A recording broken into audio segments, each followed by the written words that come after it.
ज्योती madam.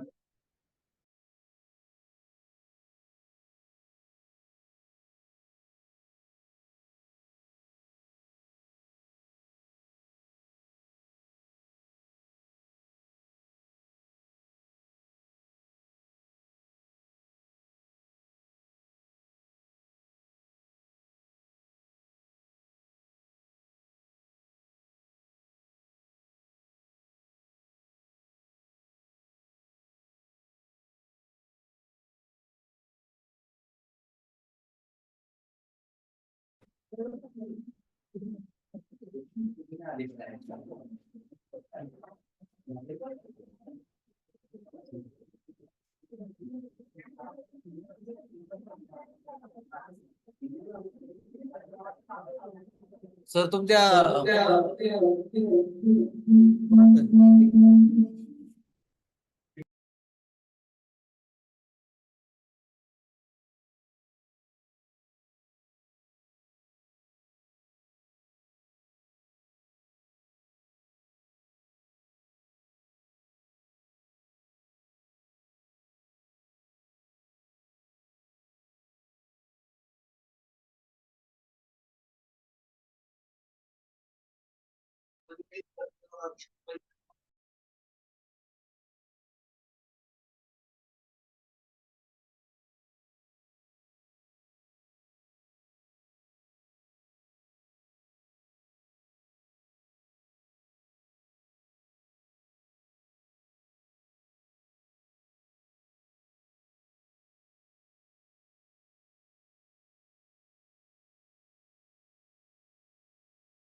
नको मला नको कारण काय आहे आपल्याला एवढं मध्ये मध्ये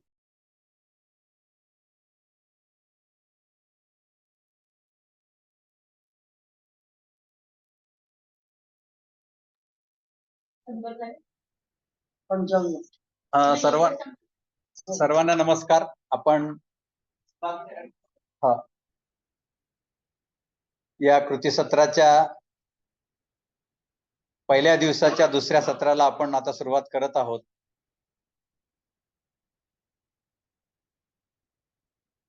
आपले माईक बंद करा, स्पीकर.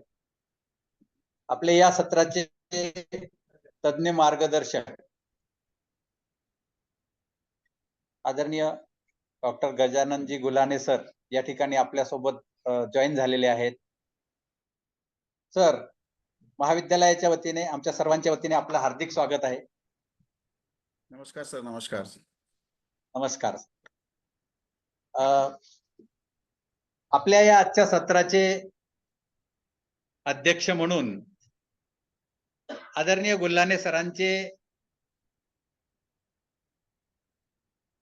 फेलो आणि आमच्या महाविद्यालयाचे माझे सहकारी आदरणीय श्रीयुत प्राध्यापक डॉक्टर गायकवाड सर या सत्राचे अध्यक्ष म्हणून त्यांनी यात आपलं स्थान ग्रहण करावं अशी मी त्यांना विनंती करतो. तसंच या महाविद्यालयाच्या प्राचार्या तसंच या कृती सत्राच्या अध्यक्षा महाविद्यालयाच्या प्राचार्या डॉक्टर चोंडेकर मॅडम यांनी सुद्धा आपलं स्थान ग्रहण करावं अशी मी त्यांना विनंती करतो. आणि खरं तर सरांचा एवढा मोठा परिचय आहे पण तरी सुद्धा तो थोडक्यात देण्याचा मी या ठिकाणी प्रयत्न करतो. अधिक वेळ न घालवता मी सरळ सरांच्या परिचयाला या ठिकाणी सुरुवात करतो. आपण सर्वजण जाणतोच की सर संत गाडगेबाबा अमरावती विद्यापीठातील शिक्षणशास्त्र विभागातील विभाग प्रमुख म्हणून कार्यरत होते. सरांनी अनेक विद्यार्थ्यांना पीएचडी साठी संशोधन मार्गदर्शक म्हणून काम केलेलं आहे, काम करत आहेत. 25 विद्यार्थ्यांनी त्यांच्या मार्गदर्शनाखाली पीएचडी ही पदवी संपादन केलेली आहे. एमफिल स्तरावर अनेक विद्यार्थ्यांना त्यांनी मार्गदर्शन केलेलं आहे. त्यापैकी 11 विद्यार्थ्यांना एमफिल ही पदवी प्रदान झालेली आहे. सगळ्यात महत्त्वाचं आपण लक्षात घेतलं असेल की कोरोना काळामध्ये आपण सर्वजण कमी अधिक प्रमाणात ऑनलाईन होतो. पण सरांचं वैशिष्ट्य असं की सरांनी त्यांचं स्वतःचं असं YouTube चॅनल चालू करून त्यामध्ये जवळजवळ 50 ते 60 व्हिडिओज वेगवेगळ्या शैक्षणिक विषयांवर तयार करून ते अपलोड केलेले आहेत. त्यामध्ये संशोधनही आहे, लर्निंग डिसॅबिलिटीज आहेत, कम्युनिकेशन आहे, क्लासरूम मॅनेजमेंट आहे. अशा अनेक बाबी आहेत आणि त्याही पेक्षा अभिमानाची आणि गौरवाची बाब अशी महाराष्ट्रासाठी, आपणा सर्वांसाठी, की सरांचे अनेक व्हिडिओ स्वयं प्लॅटफॉर्मवर सुद्धा अपलोड झालेले आहेत. तिथे ते ऍक्सेप्ट झालेले आहेत. म्हणजे आपला महाराष्ट्र आता नॅशनल झालेला आहे, ग्लोबल झालेला आहे. सरांनी UGC, ICSSR अशा विविध राष्ट्रीय स्तरावरील संस्थांच्या माध्यमातून त्यांच्या प्रोजेक्टला फंडिंग झालेलं आहे आणि त्यांनी ते प्रकल्प पूर्ण करून संशोधन अहवाल देखील सादर केलेले आहेत. सरांची अनेक पुस्तकं प्रकाशित झालेली आहेत, ज्यामध्ये प्रामुख्याने शैक्षणिक संशोधन, इंग्रजीत म्हणायचं झालं तर educational researches, learning disability, research and statistics, childhood and growing up, educational philosophy of राष्ट्रसंत तुकडोजी महाराज, याशिवाय काही संपादित पुस्तकांचं सुद्धा सरांनी लेखन केलेलं आहे. अनेक राष्ट्रीय आंतरराष्ट्रीय कॉन्फरन्सेस, वेबिनार मध्ये सर कन्व्हेनर, को कन्व्हेनर राहिलेले आहेत. अनेक सेशन्स त्यांनी चेअर केलेले आहेत. आतापर्यंत मोर दॅन 100 म्हणजे 125 जवळपास कॉन्फरन्सेस मध्ये सरांनी प्रेझेंटेशन केलेलं आहे. सरांना महाराष्ट्र स्तराचा, महाराष्ट्र राज्य स्तरावरील यशवंतराव चव्हाण महाराष्ट्र मुक्त विद्यापीठाद्वारे देण्यात येणारा बेस्ट बुक अवॉर्ड हा सरांना आनंद वास्कर उत्कृष्ट ग्रंथ पुरस्कार असं त्याचं नॉमेनक्लेचर आहे, तो सरांना प्राप्त झालेला आहे. त्याचबरोबर सरांच्या सेवेचा गौरव म्हणून, तसा तर तो आपण सगळेजण जाणतोच, परंतु मुक्त विद्यापीठाद्वारे सुद्धा आणि त्यांच्या विद्यापीठाद्वारे सुद्धा सरांना उत्कृष्ट सेवा गौरव पुरस्कार प्रदान करण्यात आलेला आहे. नंतर नॅशनल टीचर गौरव पुरस्कार 2018, बेस्ट रिसर्च पेपर अवॉर्ड, असे अनेक पुरस्कार सरांना प्राप्त झालेले आहेत. शेकडो ठिकाणी सरांनी, जसं आज त्यांना आपण या ठिकाणी एक तज्ज्ञ व्यक्ती म्हणून इन्व्हाइट केलेले आहे, अशा अनेक ठिकाणी सरांनी तज्ज्ञ व्याख्याता म्हणून कार्य केलेलं आहे, रिसोर्स पर्सन म्हणून काम केलेलं आहे. आपण जाणतोच की UGCच्या human resource development centre HRDC मध्ये प्राध्यापकांसाठी उद्बोधन आणि रिफ्रेशर म्हणजे ओरिएंटेशन आणि रिफ्रेशर कोर्सेस होत असतात. त्यामध्ये सरांनी रिसोर्स पर्सन म्हणून कार्य केलेलं आहे. तसंच अनेक अकॅडमिक आणि ऍडमिनिस्ट्रेटिव्ह बॉडीचे सर मेंबर आहेत, सदस्य आहेत, चेअरमन आहेत. त्यामध्ये AIAT, Indian association of teacher education, new Delhi, याचे ते सदस्य आहेत. नंतर मेस्टा, महाराष्ट्र स्तरावरील जी माध्यमिक शिक्षक प्रशिक्षक संघटना आहे, त्याचे ते ऍडवायझर आहेत. नंतर life member of United writers association Chennai, या संस्थेचे ते आजीव सदस्य आहेत. नंतर अनेक अकॅडमिक उपक्रमांमध्ये सरांचं ऍक्टिव्ह पार्टिसिपेशन आणि इन्व्हॉल्वमेंट आहे. त्यामध्ये university employment, self employment information and guidance bureau, संत गाडगेबाबा अमरावती विद्यापीठ, chairman of board of studies in education, संत गाडगेबाबा अमरावती विद्यापीठ. अनेक टर्म सरांनी, म्हणजे मोर दॅन 1 टर्म सरांनी हे कार्य केलेलं आहे. Member of RRC, research and recognition committee, संत गाडगेबाबा अमरावती विद्यापीठ, गोंडवाना विद्यापीठ, नंतर राष्ट्रसंत तुकडोजी महाराज नागपूर विद्यापीठ, नंतर आपलं नांदेडचं स्वामी रामानंद तीर्थ मराठवाडा विद्यापीठ, अशा त्याचबरोबर मुंबई विद्यापीठ, अशा अनेक विद्यापीठांचे बोर्ड ऑफ स्टडीजचे सदस्य म्हणून सरांनी कार्य केलेलं आहे. नव्हे तर ते कार्यरत सुद्धा आहेत. नंतर युनिव्हर्सिटी परचेस कमिटीचे ते चेअरमन राहिलेले आहेत. नॅक क्रायटेरिया 2, सगळ्यात महत्वाचा core component teaching, learning and evaluation, याचे सर कन्व्हेनर राहिलेले आहेत. तर अशा बहुआयामी व्यक्तिमत्व आज आपल्याला या दुसऱ्या सत्रासाठी एक तज्ञ व्यक्ती म्हणून लाभलेली आहे. तर मी आपणा पार्टिसिपंट्स आणि त्यांच्यामध्ये अधिक अडथळा न बनता, वेळ न घेता या ठिकाणी सरांना विनंती करतो की त्यांनी आपलं मार्गदर्शन सुरू करावं. धन्यवाद सर. धन्यवाद सर्वांना. नमस्कार. I Audible sir? आवाज येतोय sir. Yes yes, okay sir.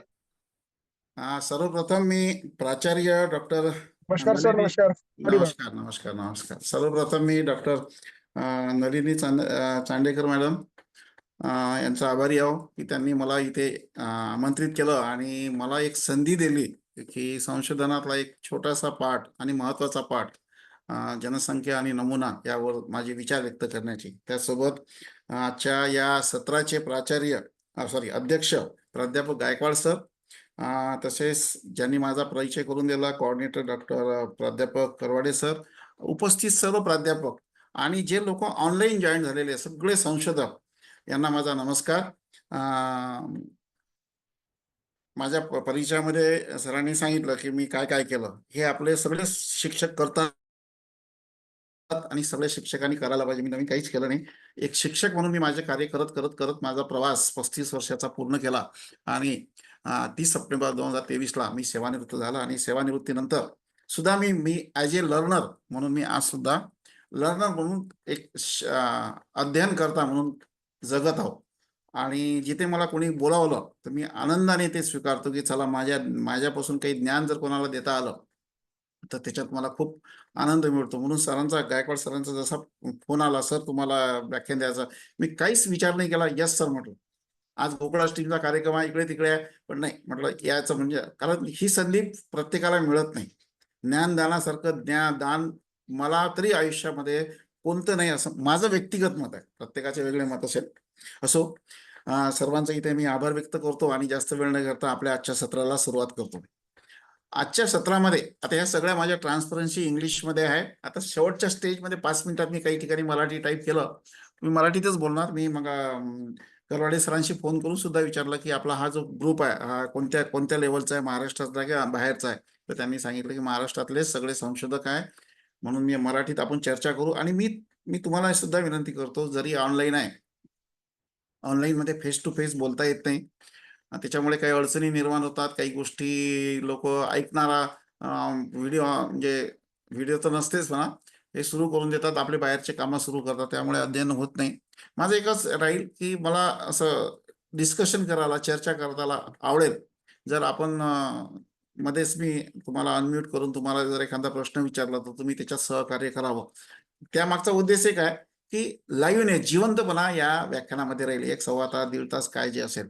नाहीतर काय होतं, हे सगळे व्हिडिओ सगळे ऑनलाईन युट्यूबवर आहे, मग काही अर्थाने मग युट्यूब सारखं हे व्याख्यान होते. म्हणून माझी सर्वांना विनंती आहे की तुम्ही 1 तास फक्त लाईव्ह ऐकावं. तुम्ही किती पट्टी तेवढं घ्यावं, परंतु लाईव्ह राहावं, जेणेकरून आपल्याला चांगला चर्चा येईल. मला सुद्धा तुमच्याकडून काही शिकता येईल. मित्रो, आजचा मला जो टॉपिक दिला, जनसंख्या, नमुन्याचा आकार आणि नमुना निवडण्याची पद्धती, एक संशोधनातला महत्वाचा भाग आहे. कारण संशोधन, मी सुरुवातीलाच वाक्य सांगतो, नंतर सेवा करतो, जो शिक्षक संशोधक नसेल तो उत्कृष्ट शिक्षक होऊ शकत नाही. उत्कृष्ट शिक्षक होण्यासाठी उत्कृष्ट संशोधक व्हायलाच पाहिजे. तो संशोधक असेल तो उत्कृष्ट शिक्षक चांगला बनू शकतो. कारण research is exploring the knowledge. ज्ञानामध्ये भर घालणाऱ्यासाठी जर काही असेल तर ते संशोधक.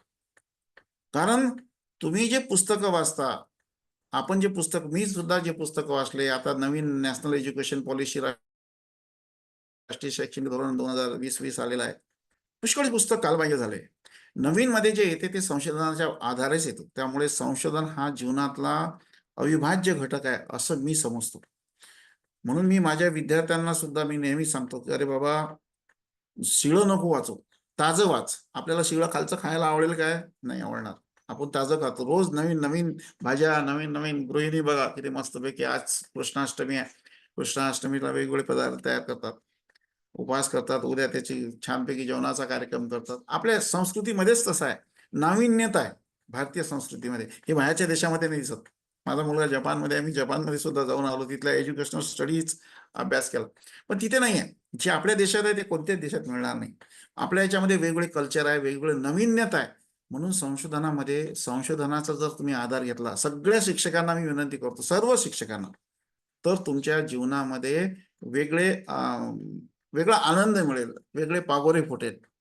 कारण संशोधनातून एक वेगळी दृष्टी निर्माण होते, जगाकडे पाहण्याचा दृष्टिकोन बदलतो, राहणीमान बदलतो, बोलणं चालणं, इव्हन चालणं बदलते तुमचं, जर खरा संशोधक असेल तर. कारण तो संशोधन हे ऑब्जेक्टिव्हिटीवर, सब्जेक्टिव्हिटीवर नाही डिपेंड.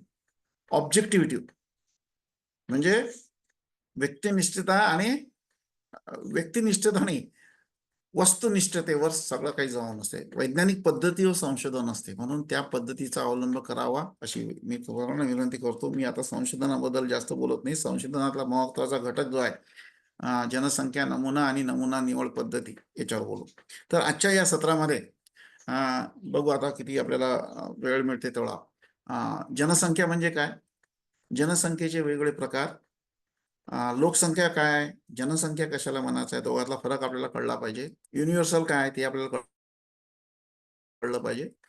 नमुना किंवा याला न्यायदर्श म्हणतात, न्यायदर्श कशाला म्हणतात, न्यायदर्शाचा आकार कसा असायला पाहिजे आणि न्यायदर्श का निवडायला पाहिजे, why, what is the significant of selecting the sample, त्यालाच म्हणतात नमुना निवडीच्या प्रक्रियेला सॅम्पलिंग असं म्हणतात. म्हणून आपण सॅम्पलिंग सुद्धा नमुना निवड ते पाहू. त्यात एक नवीन एक शब्द येतो आजकाल, यादृच्छिकरण, त्यालाच रँडमायझेशन म्हणतात. हे फार महत्वाचं आहे. कोणताही पक्षपात न करता ज्यावेळेस संशोधक माहिती निवडतो त्या प्रक्रियेला रँडमायझेशन, यादृच्छिकरण असं म्हणतात. पक्षपात फार महत्वाचा, व्यक्तिनिष्ठता आताच बोललो मी. जिथे व्यक्तिनिष्ठता आली तिथे संपलं, तुम्ही काही करू शकणार नाही. व्यक्तिनिष्ठतेमध्ये काय काय नुकसान होते मी पुढे बोलणारच आहोत. त्यानंतर सॅम्पलिंग म्हणजे नमुना निवड, आणि त्यानंतर हे सॅम्पलिंग निवडण्याच्या टेक्निक्स आहे वेगवेगळे. मला वाटते 5 आणि 4, 5 5 10 येतात, तसे खूप वेगवेगळ्या वेगळ्या पुस्तकांनी ऑथरनं दिलेले आहे. आपण महत्वाचे बघू. त्याच्यामध्ये संभाव्यता आणि असंभाव्यता. आता संभाव्यता चांगली की असंभाव्यता चांगली, हे सगळं डिपेंड्स करते तुमच्या संशोधनाच्या उद्दिष्टावर, संशोधनाच्या अभिकल्पावर. ते आपण ठरवू. म्हणजे टेक्निक्स, तंत्र, नमुना निवडीचे तंत्र, टेक्निक्स ऑफ सॅम्पलिंग. सॅम्पलिंग कशाला म्हणायचं, नमुना निवड प्रक्रिया. नमुन्याला सॅम्पल म्हणतो. टेक्निक ऑफ सॅम्पल म्हणणार नाही कधीच. टेक्निक्स ऑफ सॅम्पलिंगच येईल. नमुना निवडीचे तंत्र किंवा त्याला प्रोसिजर म्हणतात, पद्धती म्हणतात, विधी म्हणतात काही. त्याच्यानंतर आपण कन्क्लुजन करू आणि नंतर आपण डिस्कशन करू. हा सर्व याच्यावर आपण चर्चा करू. मधात शंका आली तर आपण विचारू शकता. ठीक आहे. आता मला सगळ्यात पहिले व्हॉट इज पॉप्युलेशन. आता मी तुम्हाला पहिलाच प्रश्न विचारतो, कोणी पण तुमच्यापैकी एकाने अनम्यूट होऊन मला सांगायचं, लोकसंख्या आणि जनसंख्यामध्ये काय फरक आहे. Can anybody share what is the difference between the population and काय म्हणतो त्याला, लोकसंख्याला, जनसंख्या आणि लोकसंख्या. इंग्लिशमध्ये एक सहसा पॉप्युलेशन शब्द यूज करतो आपण, मराठीसाठी सांगतो. एनीबडी कॅन शेअर मी, मला बरं वाटेल. Hello sir. हा, व्हेरी गुड. नाव सांगा सर आपलं. हॅलो, आपलं नाव काय सर? बरोबर आहे, विष्णुकांत अमलपुरे. अमलपुरे सर. हा, सांगा सर. सर, लोकसंख्या म्हणल्यानंतर जे काही आपण जनसंख्या हे म्हणजे लोकसंख्या निवड हे करतो ना सर, जनसंख्या फक्त आपण संशोधनासाठी यूज करतो, जेणेकरून आपण संशोधनामध्ये समजा आता प्रश्नावली तयार केली सर, तयार केल्यानंतर एखादी शाळा जर निवडली, समजा किती शिक्षक घ्यायचे, किती प्राध्यापक घ्यायचे, किती विद्यार्थी घ्यायचे, ही झाली जनसंख्या. आणि लोकसंख्या म्हटल्यानंतर हे पूर्ण भारताची लोकसंख्या या पद्धतीने ठरली जाते. बरोबर आहे. Anybody can share me along with this. Amalpure, धन्यवाद सर, खूप छान. माने बाबूराव माने. हा सर, सांग. हा, नमस्कार. मी बापूराव माने बोलतोय. हा, माने सर बोला. लोकसंख्या म्हणजे सर एखाद्या भौगोलिक प्रदेशात राहणाऱ्या व्यक्तींची संख्या होती, आणि जनसंख्या म्हणजे हा जो शब्द आहे तो आपल्या रिसर्च संशोधनाशी संबंधित आहे, की आपल्या जो विषय निवडलेला आहे संशोधनासाठी, आणि संशोधन करत असताना जो काय आपण एरिया डिसाइड करतो तो समजा सातारा जिल्हा असेल किंवा पुणे जिल्हा आणि त्या जिल्ह्यातील एखाद्या त्या जिल्ह्यात येणाऱ्या तालुक्यातील शाळा असतील तर त्याचा आपण या ठिकाणी उल्लेख करत असतो. म्हणजे त्या ठिकाणी लिमिटेशन्स पडतात जनसंख्येला, लोकसंख्येला लिमिटेशन्स पडत नाहीत. बरोबर आहे सर, दोघांचं बरोबर आहे. म्हणून मुद्दाम हा प्रश्न विचारला की हे ह्या गोष्टी आपल्याला माहित पाहिजे. हा, anybody? Sir, the total number of people who are living in a particular area in a particular period of time, त्याला काय म्हणतो आपण? them as a population. Population. And what about आपला मराठीत सांगू आपण, कारण मराठीत बोलला त्यामुळे एक आयडिया मला I clear. don't understand Marathi, sir. Okay okay research okay okay. Population. Population, population. research population. Okay. Population is lok sankhya, we can say that. Research population means the population related to your research problem. Population is related to your research area, that we call as the population, research population. And number of living person all over India or world, that is known as population. मराठीत त्याला लोकसंख्या असं म्हणतात. बरोबर आहे. तर आपल्याशी संबंधित कोणतं आहे? व्हॉट इज पॉप्युलेशन म्हणजे जनसंख्या म्हणजे काय?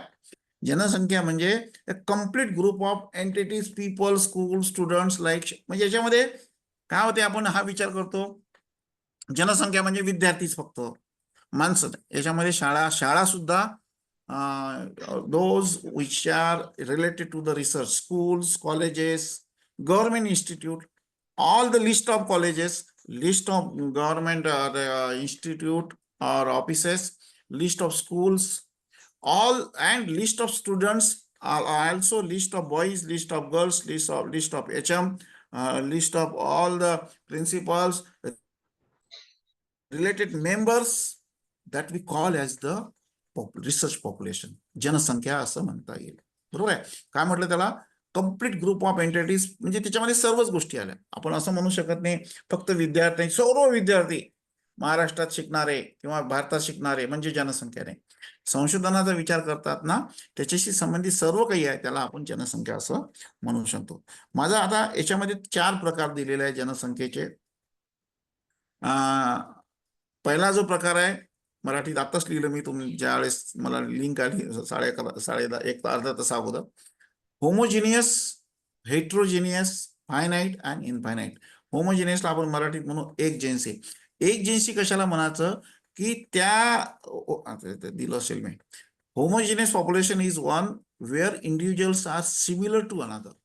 म्हणजे सर्व almost characters of the students, म्हणजे age 1 character, language 2nd character, locality almost Maharashtra or something, sex may be मुलगा किंवा मुलगी, ह्या कॅरेक्टर मध्ये 1 to 1 हे सारखे जर असेल आणि यांचा जर ग्रुप तयार केला तर त्याला आपण होमोजिनियस, एकजिन्सी नमुना किंवा न्यायदर्श म्हणू शकतो. Whereas heterogeneous means a heterogeneous population is one where individuals are not similar. काही ना काही डिफरन्स असेल. 10वीची मुलं, 12वीची मुलं. आता 10वी म्हटलं आणि 12वी म्हटलं तर प्रत्येक मुलाच्या आयक्यूचा फरक पडला. 10वीतला मुलगा आणि 12वीतल्या मुलाचा अध्ययन करण्याची क्षमता वेगळी आहे, त्याचे विषय वेगळे आहे, त्याची आवड वेगळी आहे. आलं फरक. आणि असे जर नमुना निवडीमध्ये जर तुम्ही असे जर घेतले तर वेगवेगळे मुलं तुमच्या समोर येईल. याचा यूज करू शकतो आपण असं काही. सो होमोजेनियस अँड हेट्रोजेनियस हे दोन प्रकार आहे प्रामुख्याने. आणि बाईचं मी एक एक्झाम्पल दिलेला आहे.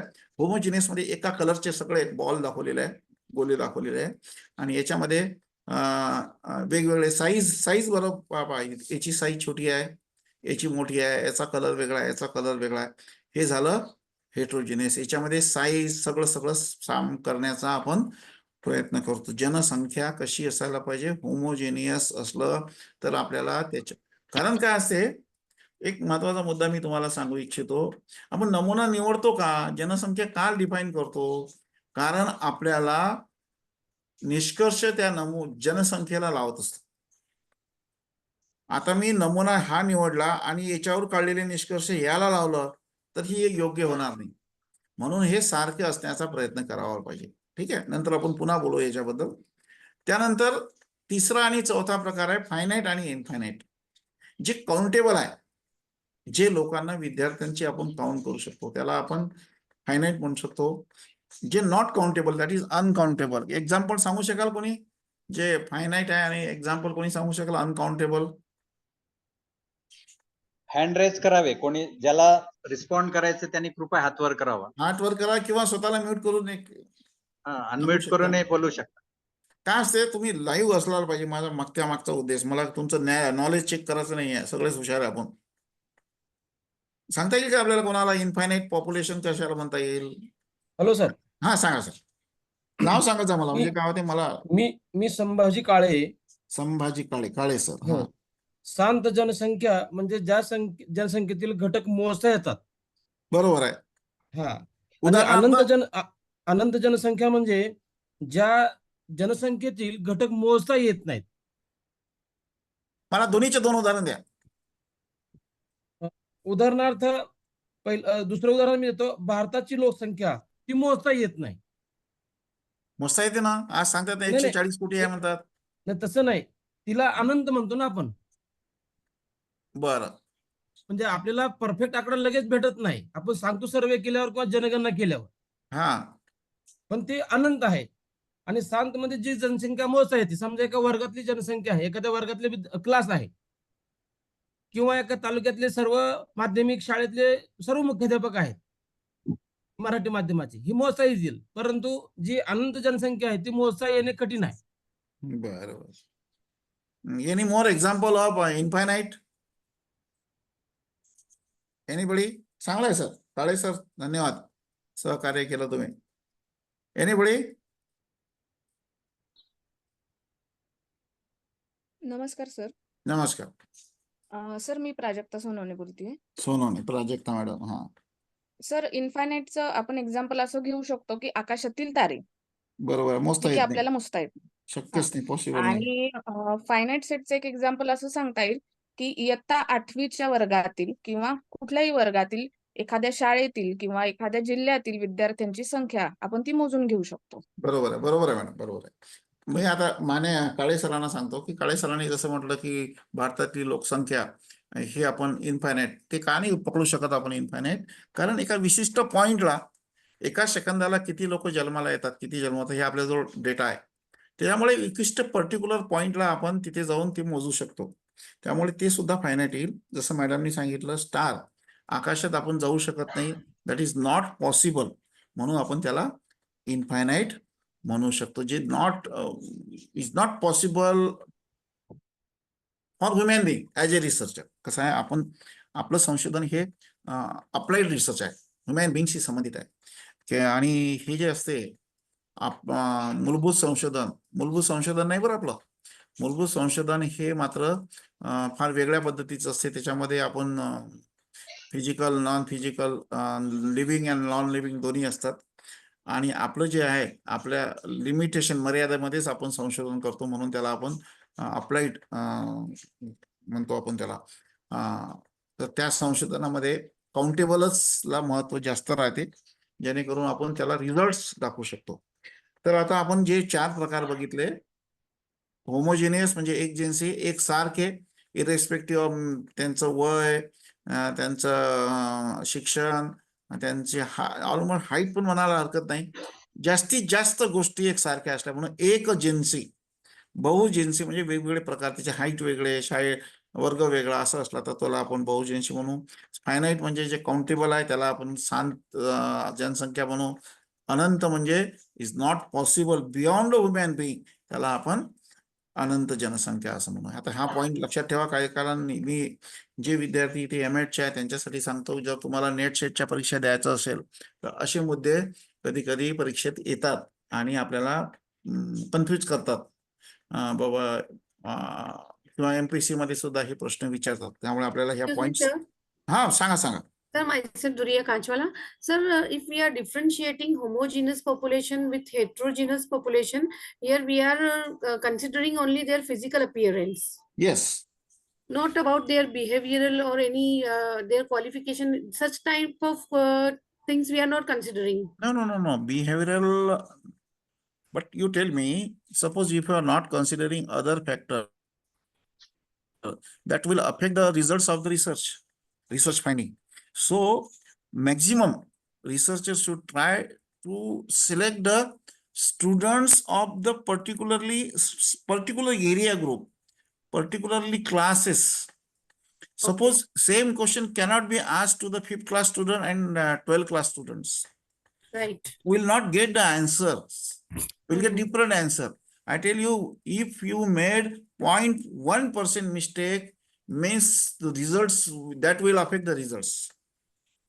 Okay. Research is, it should be accurate. Accurate means 0.00. It should be. Those which are not controlled, that we call 0.05 scale, 0.05, 0.01 scale. We use statistical data for calculating the data. So accuracy is very, very important. I tell you, after 10 years, when will be the moon, full moon? Now research scientists can tell you. सगळ्यांसाठी सांगतो की 10 वर्षानंतर मार्च महिन्यामध्ये पौर्णिमा कोणत्या तारखेला किती वाजता राहील आणि किती वाजता संपेल हे कोण सांगते? संशोधकच सांगते. देवनी सांगत तुम्हाला मला. कोणत्या दिवशी ग्रहण लागणार आहे हे कोण सांगते? संशोधक सांगते. इतकं मायन्यूट कॅल्क्युलेशन करतात ते. Fraction. Weather forecast is also we can take as an forecast. Weather मध्ये सुद्धा कदाचित गडबड होऊ शकते.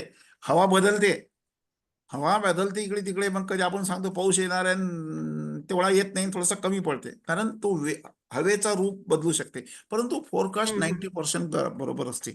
पण तुम्ही काही काही गोष्टी, खगोलिक गोष्टी बघा की तुम्हाला त्सुनामी म्हणा येण्याचे पहिले चिन्ह सांगतात. ते जपानमध्ये तर मी स्वतः अनुभवलेलं आहे. जे प्रेडिक्ट आणि अॅक्युरेटली प्रेडिक्ट करतात की इतके सेक्टरचाच तुम्हाला भूकंप या भागात येईल. किती कॅल्क्युलेशन असेल? 20 वर्षांना कोणत्या दिवशी कोणता घटना घडेल भौगोलिक, हे सुद्धा नासा तुम्हाला सांगू शकते. Because of on the basis of research. म्हणून मी तुम्हाला मागास म्हटलं होतं, जो माणूस संशोधक नाही आहे तो पक्का शिक्षक बनवू शकत नाही, असं माझं व्यक्तिगत मत आहे. मी याला ऍक्सेप्ट नाही करू शकत. कारण संशोधकाच्या डोक्यामध्ये वेगवेगळे विचार, थिंकिंग पॉवर चालू असते. आणि जो विचार करतो तो जिवंत माणूस. नाही तर काय, आला आणि गेला, अरे होता काल होता, अरे आज गेला, असं म्हणतात ना. तसंच जगण्यात काही अर्थ नाही. म्हणून पर्टिक्युलरली शिक्षकांसाठी मी तर म्हणतो ना, माझ्याकडे M.Ed डिपार्टमेंट होतं. मी पोरांना डेलिबरेटली प्रायोगिक पद्धतीचे संशोधनाचे टायटल द्यायला होत होतो आणि स्टँडर्डाइज टूल्स वापरून देत नव्हतो. कारण माझ्या पोरांकडून मी ते करून घेतलं की तुम्ही करू शकता, करा. आजकालचे पोरं रेडीमेड टेस्ट घेतात, नाही तर सर्वे मेथड घेतात. काय संशोधन करणार तो? म्हणून या गोष्टी फार महत्वाच्या असतात बरं. या छोट्या छोट्या गोष्टी आहेत जीवनामध्ये. शिक्षकांच्या दृष्टिकोनातून जर तुम्ही शिक्षक असाल आणि रिसर्चर असाल तर ह्या गोष्टीकडे फार, आता काही लोक संशोधन करून वेगळ्या सर्व्हिस करतात, निघून जातात, MPSC मधून कोणत्या क्लर्क बनतात, कोणी कुठे, त्याला काही संशोधनात इतका फरक पडत नाही. परंतु शिक्षक जर बनत असेल आणि तुम्हाला या शिक्षण क्षेत्रात राहून जर संशोधन जर राहायचं असेल तर संशोधन मनापासून आणि प्रॉपर केलं पाहिजे. तरच तुम्हाला नमुना निवड जशी आहे तसंच सकाळी उपलाने मॅडमने तुम्हाला सांगितलं असेल की टूल्स कसे निवडायचे. टूल्स निवडताना किती बारकाईनं गोष्टी, सप्रमाणता, विश्वसनीयता किती बारकाईने सांगितलं असेल का, याचसाठी. म्हणून तुमचा जो प्रश्न होता की बिहेवियरलच पाहिलं पाहिजे, वर्तनाशी संबंधितच पाहिलं नाही पाहिजे, बाकीच्या गोष्टी सुद्धा कन्सिडर करायला पाहिजे. काही लिमिटेशन असतात, म्हणून संशोधनामध्ये एक लिमिटेशन, मर्यादाचा एक कॉलम असतो, त्या लिमिटेशन मध्ये टाकून द्यायचं. पण हे झालं उपयोजित संशोधन, अप्लाइड संशोधन. जर तुम्हाला खरोखर संशोधन करायचं असेल, ते आहे खरं संशोधन म्हणजे बेसिक रिसर्च, त्यालाच प्युअर रिसर्च, त्याला मराठीत म्हणतात मूलभूत संशोधन. मूलभूत संशोधन लोक वर्ष, आयुष्य जाते. समुद्राच्या किनाऱ्यावर कित्येक सायंटिस्ट वयाच्या 15व्या वर्षापासून तर 50 वर्षापर्यंत समुद्राच्या किनाऱ्यावर फक्त मासेच पकडत असतात आणि ऑब्झर्वेशन करत असतात. करता करता करता काही एखादा शोध लागते, मग त्यांना नोबेल प्राइज भेटते. नोबेल प्राइज कोणाला भेटत नसते. हे बेसिक रिसर्चला, तुमच्या आमच्याला नाही भेटत. न्यूटन, आइन्स्टाईन, आर्किमिडीज, बॉइल्स यांनी आपले सिद्धांत काढले, युनिव्हर्सली ऍक्सेप्टेड आहे, त्यांच्या नावानं सिद्धांत चालते, त्यांना नोबेल प्राइज भेटलेले आहे. ते खरं रिसर्च. आपलं खरं नाही असं नाही म्हणत मी, कारण आपण आपल्या डिग्री प्राप्त करतो. PhD डिग्री आहे, मर्यादित आहे. M.Ed डिग्री आहे, मर्यादित आहे. MPhil डिग्री आहे, मर्यादित आहे. संशोधन प्रपोजल हे मर्यादित आहे, एवढ्या वर्षात करावंच लागते. बेसिक रिसर्चला मर्यादित नसते. तुम्ही तुम्ही एखादं जर सिरियल पाहत असेल तर आजपासून थोडंसं डिस्कवरी चॅनल पहा, किंवा प्लॅनेटवर एखादं चॅनल आहे, प्लॅनेट चॅनल आहे, पाहिलं असेल तर बघा. तुम्ही त्याला 1 तास द्या, तुम्हाला खरं रिसर्च दिसते. अरे बापरे, देशात काय काय सायंटिस्ट आहे. किंवा नासाचे रिझल्ट वाचा युट्यूबवर, तुम्हाला दिसते की बापरे, लोक चंद्रावर जाऊन चंद्रायन सोडतात आणि तिथलं माहिती काढून ऍक्युरेट पृथ्वीवर काढते, तिथून फोटो काढून इथे काढते, आकाशात जाऊन आपले फोटो काढतात. हे कोणत्या बेसिसवर झालेले आहे? Because of only and only research. आणि हे सगळे त्याचे महत्वाचे आयाम आहे. चला पुढे जाऊ. हे झाले 2 गोष्टी, याच्या मी तुम्हाला फिगरनं पण दाखवला ना. आता काही some terms that we use in the research related to the population. One is element, sample आणि सेन्सस. एलिमेंट म्हणजे आपण 100 पोरं निवडले, त्यातला पहिला जो पोरगा असते किंवा दुसरा सिंगल असते, त्याला सिंगलला एलिमेंट म्हणतात. आणि एक मोठी जनसंख्या आहे, जसं आता संभाजीनगर आहे, संभाजीनगरमध्ये B.Ed कॉलेज आहेत 25 B.Ed कॉलेजमध्ये 100 प्रकारे पकडलं तर 2,500 विद्यार्थी झाले. हे 2,500 झाले विद्यार्थी ही जनसंख्या, आणि त्याच्यातले तुम्हाला 500 विद्यार्थी पाहिजे.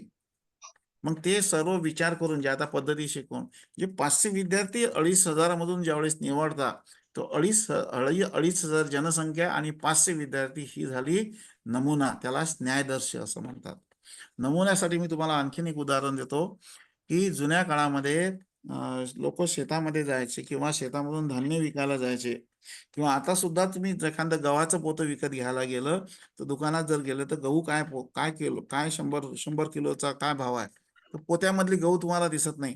तो काय करतो, एक टोच्या त्या पोत्याला मारतो आणि एवढे गहू बाहेर काढते आणि तुमच्या हातावर टाकते. हा गहू आहे 40 रुपये किलो. दुसऱ्या टिच्यातून काढतो, हा 45 रुपये, तिसरा हा 50 रुपये, सांगा कोणता पाहतो. मग तो घेणारा काय पाहतो, दाण्याची साईज पाहतो, मोठा दाना, चमकदार दाना, असं सगळं. हे जे 3 प्रकार त्यांनी पोत्यातून काढले ते झालं सॅम्पल, त्यालाच नमुना, त्यालाच न्यायदर्श म्हणतात.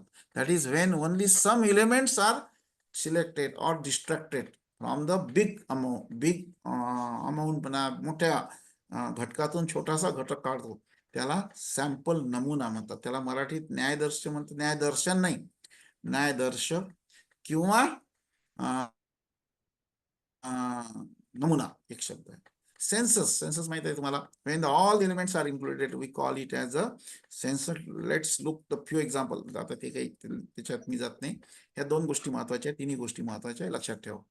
आता नमुना, जसं मी तुम्हाला सांगितलं आताच, नमुना म्हणजे काय, छोटासा भाग. बरं, आता नमुनाच का पाहिजे? कोणी म्हणतं तू नमुना आहे. अरे नमुना म्हणजे काय? काही लोक म्हणतात नाही एकामेकाला गमतीत म्हणते नमुना आला म्हणते. नमुना म्हणजे काय, तो वेगळा अर्थ. इथे नमुना अर्थ एक जॉर्ज आणि हॅट ह्या लोकांनी, हे सायंटिस्ट संशोधक होऊन गेलेले आहे, त्यांनी एक सिंपल डेफिनेशन दिलेली आहे, स्मॉलर रिप्रेझेंटेटिव्ह. हा नमुना कसा असायला पाहिजे, तो एक रिप्रेझेंटेटिव्ह, मराठीत काय म्हणू आपण त्याला,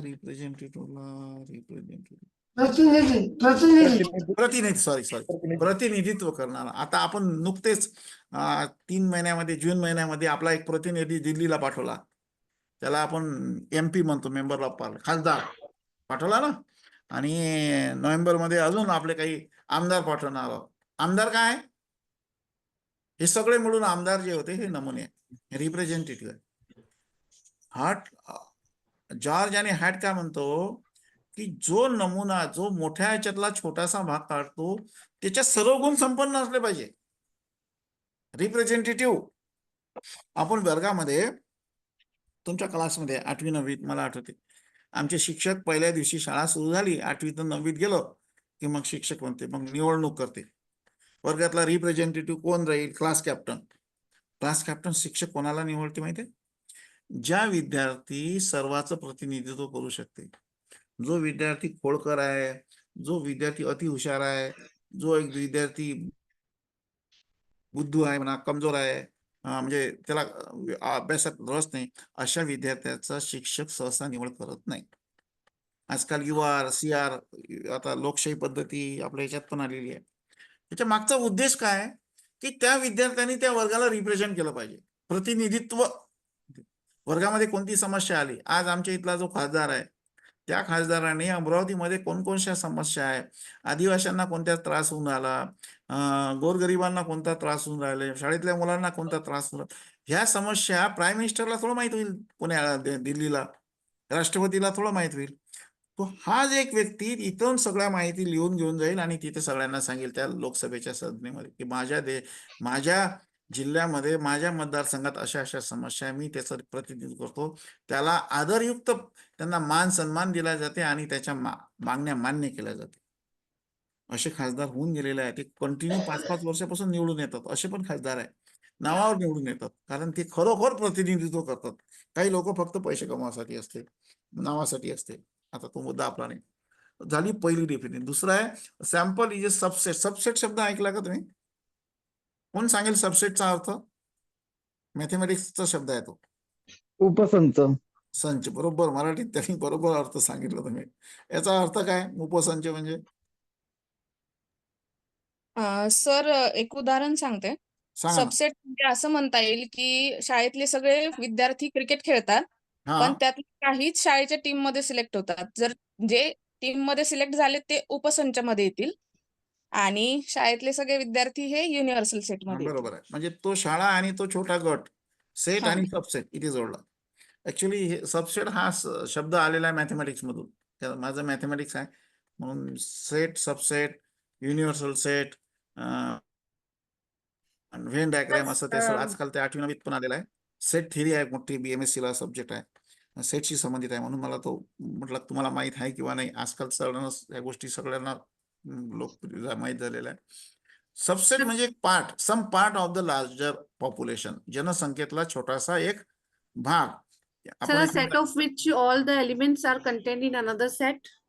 बरोबर आहे, बरोबर मॅडम, एक्झॅक्टली बरोबर आहे. आणि तिसरे काय, सॅम्पल इज प्रपोर्शन. कुठे काय असते प्रपोर्शन मध्ये. आपण बघूया स्ट्रॅटिफाईड मध्ये 2 प्रकार आहेत. प्रपोर्शन, प्रमाणात आपण त्याला विद्यार्थ्याची निवड करतो आपण. तर त्याच्यात सुद्धा आपण प्रपोर्शन मध्ये सुद्धा आपण या गोष्टीचा आपण विचार करू. हे झालं सॅम्पल. आता याच्यात जास्त वेळ देत नाही कारण तुम्हाला सगळ्या गोष्टी माहित आहे. आता इथे तुम्हाला म्हणजे डायग्रामॅटिकली समजून सांगण्याचा प्रयत्न इथे करत आहोत आम्ही. इथे 1, 3 आणि 5 असे एका बाजूला छोटासा ग्रुप आहे आणि त्याच्यातले 3 निवडले म्हणून याला सॅम्पल म्हणता येईल. कधी सॅम्पल हा पॉप्युलेशनपेक्षा मोठा नसतो म्हणून याला सबसेट म्हणते. सबसेट हा मोठ्यापेक्षा छोटा असतो म्हणून मोठ्यातला पेक्षा छोटा. उजव्या साईडला हा माझा जो कर्सर दिसत आहे हा जरा छोटा भाग याच्यातलाच आहे. ओके. दुसरा आता अजून देऊ तुम्हाला, मगाचीच फिगर आहे. याच्यातला हे जे 5 लोक दाखवलेले आहे रिप्रेझेंटेटिव्ह आहे म्हणून याला सॅम्पल असं म्हटलेलं आहे. ठीक आहे. माझा प्रयत्न आहे की नवखा विद्यार्थी सुद्धा त्याला समजेल लवकर. ज्यांना समजून आलं त्यांची गोष्ट वेगळी आहे. काही कधी MAD ला येतात, ऍडमिशन घेतात, कधी कॉलेज करत नाही, मग त्यांना माहित नसते. या नमुना म्हणजे मग तो वेगळाच नमुना समजते. वर्गात एखादा पोरगा आपण गमतीनं म्हणतो ना, काही वेगळ्या ऍक्टिंग करतो, मग त्याला म्हणतो हा काय नमुना पोरगा आहे म्हणते. तो नमुना वेगळा, आपला नमुना वेगळा आहे. आपण संशोधनाच्या दृष्टिकोनातून नमुना निवडू. आता नमुना का पाहिजे? तर सर्वात पहिला महत्व आहे, जर नमुना मोठ्यातून छोटा निवडला आणि सर्व होमोजिनियस, म्हणून मी पहिले सांगितलं तुम्हाला, सर्व गुण संपन्न त्यामध्ये आहे. आणि मला सांगा, आताच मी उदाहरण दिलं, 2,500 विद्यार्थी आहे, शिक्षक आहे, विद्यार्थी आहे तुमच्या इथे औरंगाबादमध्ये, संभाजीनगरमध्ये, आणि असे पूर्ण महाराष्ट्रामध्ये जर पाहिलं तर 2.5 लाख विद्यार्थी सुद्धा BEd ला शिकत आहे. आणि तुम्हाला संशोधन करायचं आहे PhDचं आणि तुम्हाला 2 ते 3 वर्षात करायचं आहे. 2.5 लाखापर्यंत तुम्ही जाणार काय? आणि मला सांगा, महाराष्ट्रामध्ये गडचिरोली एकदम ट्रायबल एरिया आहे, तिथे जातानाच तुम्हाला चंद्रपूर गडचिरोलीपर्यंत पोहोचाल, गोंडवानापर्यंत पोहोचाल, पुढे बसच नाही आहे. तुम्ही तिथला मुलाचा कसा काय माहिती घेणार? तिकडे कोल्हापूरच्या पुढे काही एरिया आहे, इकडे सिंदूरच्या बाजूला आतमधला एरिया आहे, दापोली इकडे फार दुर्गम भाग आहे. आमच्या भागात तुम्ही अमरावती जिल्ह्यात आले तर अमरावतीचा मेळघाट जो आहे, धारणी आणि मेळघाट, तिथे असे दोन तालुके म्हणजे तालुके नाही, छोटे गाव आहे, तिथे आजपर्यंत बस गेली नाही आहे. आजपर्यंत तिथे इलेक्ट्रिकचा पोल लागलेला नाही. तुमच्या माहितीसाठी सांगतो, आम्ही तिथे जाऊन आलेलो आहोत. माझी एक आमचे एक असोसिएशन आहे, आधार असोसिएशन, गरीब पोरांना आम्ही मदत करतो. तर मी त्याचा एक सदस्य आहोत. आम्ही त्या मुलांना तिथे पोचून देण्यासाठी गेलो. तर तिथे इलेक्ट्रिक अजून सुद्धा महाराष्ट्रातली गोष्ट सांगतो बरोबर. आपण म्हणतो महाराष्ट्र खूप समृद्ध आहे, तिथे बस जाऊ शकत नाही ना बाईक जाऊ शकत नाही, असं कसं तरी उतरत जावं लागते. आणि लोक राहतात, म्हणजे आदिवासीच लोक राहतात, नॅचरल आहे, आपल्यासारखे लोक राहू शकत नाही, पण जगतात बिचारे. त्यांच्या मुलांना सुद्धा शिक्षण देण्यासाठी शिक्षक सुद्धा तसेच त्या प्रवास करून जातात. मग अशा ठिकाणचे जर तुम्हाला विद्यार्थी निवडायचे आहे तर शक्य आहे का हो 2 वर्षात तुम्ही संशोधन करू शकाल? आणि किती खर्च लागेल? म्हणून नमुना निवडला पाहिजे. म्हणून सगळ्यात पहिले तुमचा पैसा वाचते, त्याच्यानंतर तुम्ही कमी गतीमध्ये तुमचं संशोधन कार्य पूर्ण करू शकते, वेळेचं वाचन होते आणि ॲक्युरेसी येऊ शकते. इथून मी जर गडचिरोलीला गेलो तर थकून जाईल, तिथले लोक तुम्हाला मदत करेल नाही करेल, ॲक्युरन्सी तुमची येऊ शकत नाही. त्यानंतर रिप्रेझेंटेटिव्ह मेंबर आपल्याला मदत करतात, विश्वसनीयता वाढू शकते आणि जास्तीत जास्त माहिती तुम्हाला कमी वेळेत जास्त माहिती मिळू शकते.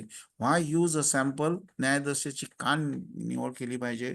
जर तुम्हाला कोणी विचारलं बा न्यायदर्शीच का निवडता तुम्ही, त्याच्या मागचं हे 5-6 अजून खूप पॉईंट आहे, बोलता बोलता सांगेल मी, जसं जसं आठवलं तसं मी टाकलं याच्यामध्ये. तर हे आहे नमुना निवडीचं सिग्निफिकंट म्हणतात त्याला, महत्व.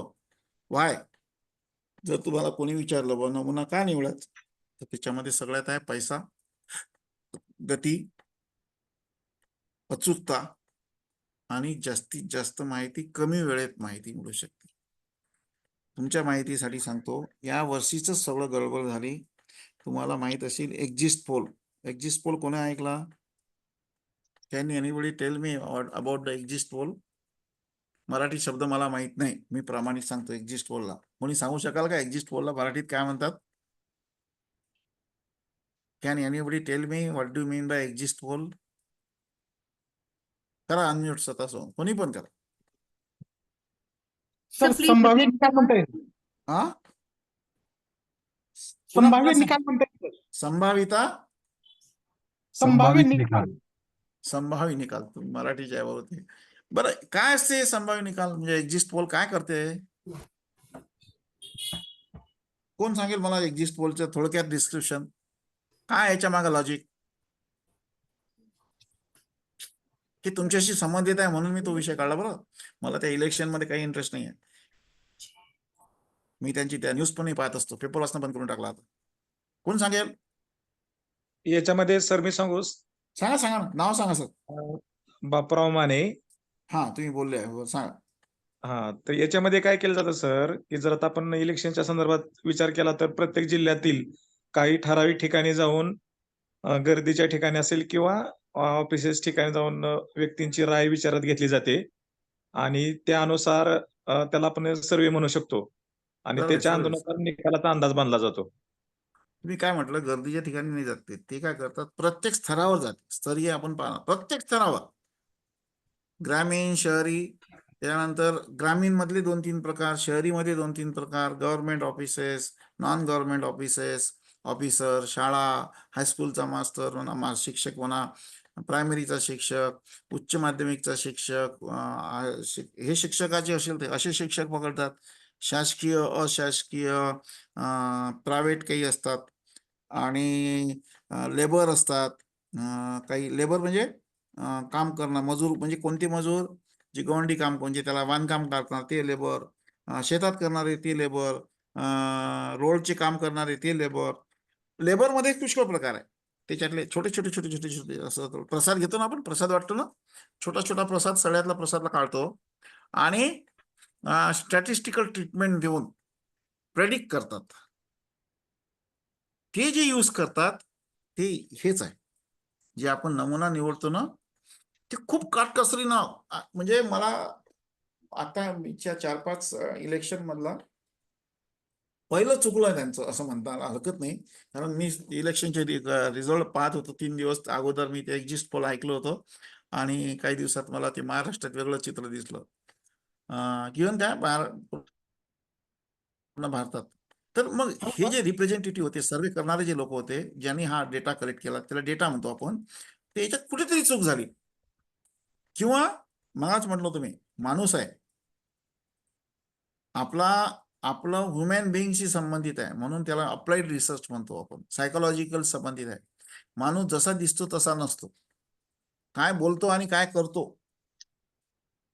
आणि आजकाल लोक इतके हुशार झाले त्याच्यामुळे ते एक्झिट पोल आल्याचा पूर्ण बोल बाल सगळा बिघडला. तो पेपरमध्ये त्या टीव्हीवर खूप सगळा गोंधळ झाला. परंतु मी पुष्कळ एक्झिट पोल पाहिले, 80% एक्झिट पोल पाहिले. त्यांचं जवळपास 5-6% इकडे तिकडे जाते, पण बरोबर येते. तर याच्या मागचं कारण हेच आहे की ते काय करतात, ॲक्युरन्सी आणण्याचा प्रयत्न करतात. म्हणून हा थर्ड पॉईंट जो ॲक्युरन्सी आहे. आणि ते जर नियमाचं जर पालन केलं ना, तुम्ही हमखास तुमच्यामध्ये यशस्वी होऊ शकता आणि प्रेडिक्ट करू शकता. इव्हन तुम्ही तुमच्या वर्गात जर विद्यार्थी बसलेले आहे, वर्गातील विद्यार्थ्यांचं अवलोकन केले, चेहऱ्याचं ऑब्झर्वेशन केलं, त्यांचं नोटिंग रोज केलं, कसा उठतो, कसा करतो, कसा अभ्यास करतो, सगळं त्याचं अनालिसिस करा. त्याच्यावरून सुद्धा प्रेडिक्ट करू शकतो. प्रेडिक्शन म्हणजे अंदाज, ते आपण मांडू शकतो. तसंच हा अंदाज काढतो आपण आणि हे सर्वे मेथडमध्ये होतो. म्हणून हा महत्वाचा एक मुद्दा इथे आहे. आता एक महत्वाचा मुद्दा जो येतो तो यादृच्छिकरण. हा सगळ्यात महत्वाचा शब्द आहे, यादृच्छिकरण. यादृच्छिकरण म्हणजे कोणताही पक्षपात, मराठीच बोलतो मी, आता हे काय लिहिलं मला आठवत नाही. कोणताही पक्षपात न करता सर्वांना समान संधी मिळावी, ह्या प्रक्रियेला यादृच्छिकरण म्हणतात. इथे काय लिहिलं मी, randomisation is the method of sampling in which each individual, प्रत्येक individual of the population has equal chance or probability of selection. संभाव्यता, प्रत्येक व्यक्तीची संभाव्यता असते. तो संभाव्यता म्हणजे काय, क्रिकेटची मॅच चालू असताना 2 कॅप्टन 2 बाजूला उभे असतात, मधात एक अंपायर असतो आणि एक कॉईन असते. कॉईन मध्ये 2 असते, हेड आणि टेल. वर फेकल्यावर हेड पडू शकते किंवा टेल पडू शकते. म्हणजे कोणीच म्हणू शकत नाही की प्रत्येक वेळा हेड पडेल. कधी टेल पडते, कधी हेड पडते. यालाच म्हणतात संभाव्यता. काही एखादा एक गोटी असते, त्याच्यावर 6 नंबर्स असतात, 1 डॉट, 3 डॉट, 4 डॉट, क्यूब, असं गरगर फिरवलं. आपण लहानपणी तो कोणता गेम म्हणतो त्याला, जुडो का गुडो काय मला आठवत नाही, त्या गेम मध्ये त्या गोटीचा यूज करतात. किंवा ल्युडो. काय म्हणतात ल्युडो, ल्युडो, युडो सापशिडी. सापशिडी पण आहे. तर याच्यामध्ये काय असते, संभाव्यता असते.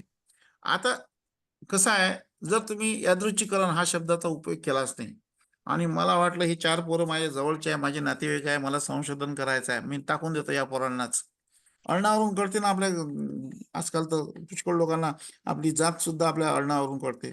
आणि किंवा आपल्या गावातला आहे तर मग ते पण एक जातच आहे, म्हणून आपल्या गाव म्हणजे आपलं जातच आहे असं म्हणू शकत नाही. किंवा मग आपल्या कम्युनिटीचा आहे किंवा मग आपल्या स्टेटसचा आहे. मग आपण काय करतो, कोणताही विचार न करता जे घेऊन घेतो, पोरांना डेटा देऊन प्रश्नावली देऊन टाकतो.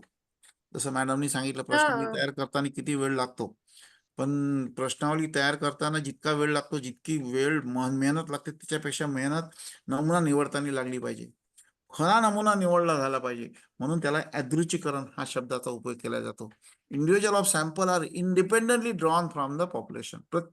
त्याचा म्हणजे संशोधकाला माहित नसलं पाहिजे, स्वतःलाच माहित नाही झालं पाहिजे की हा मुलगा हुशार. म्हणजे एक वेळा तुम्ही जनसंख्या निश्चित केली, डिफाईन केली.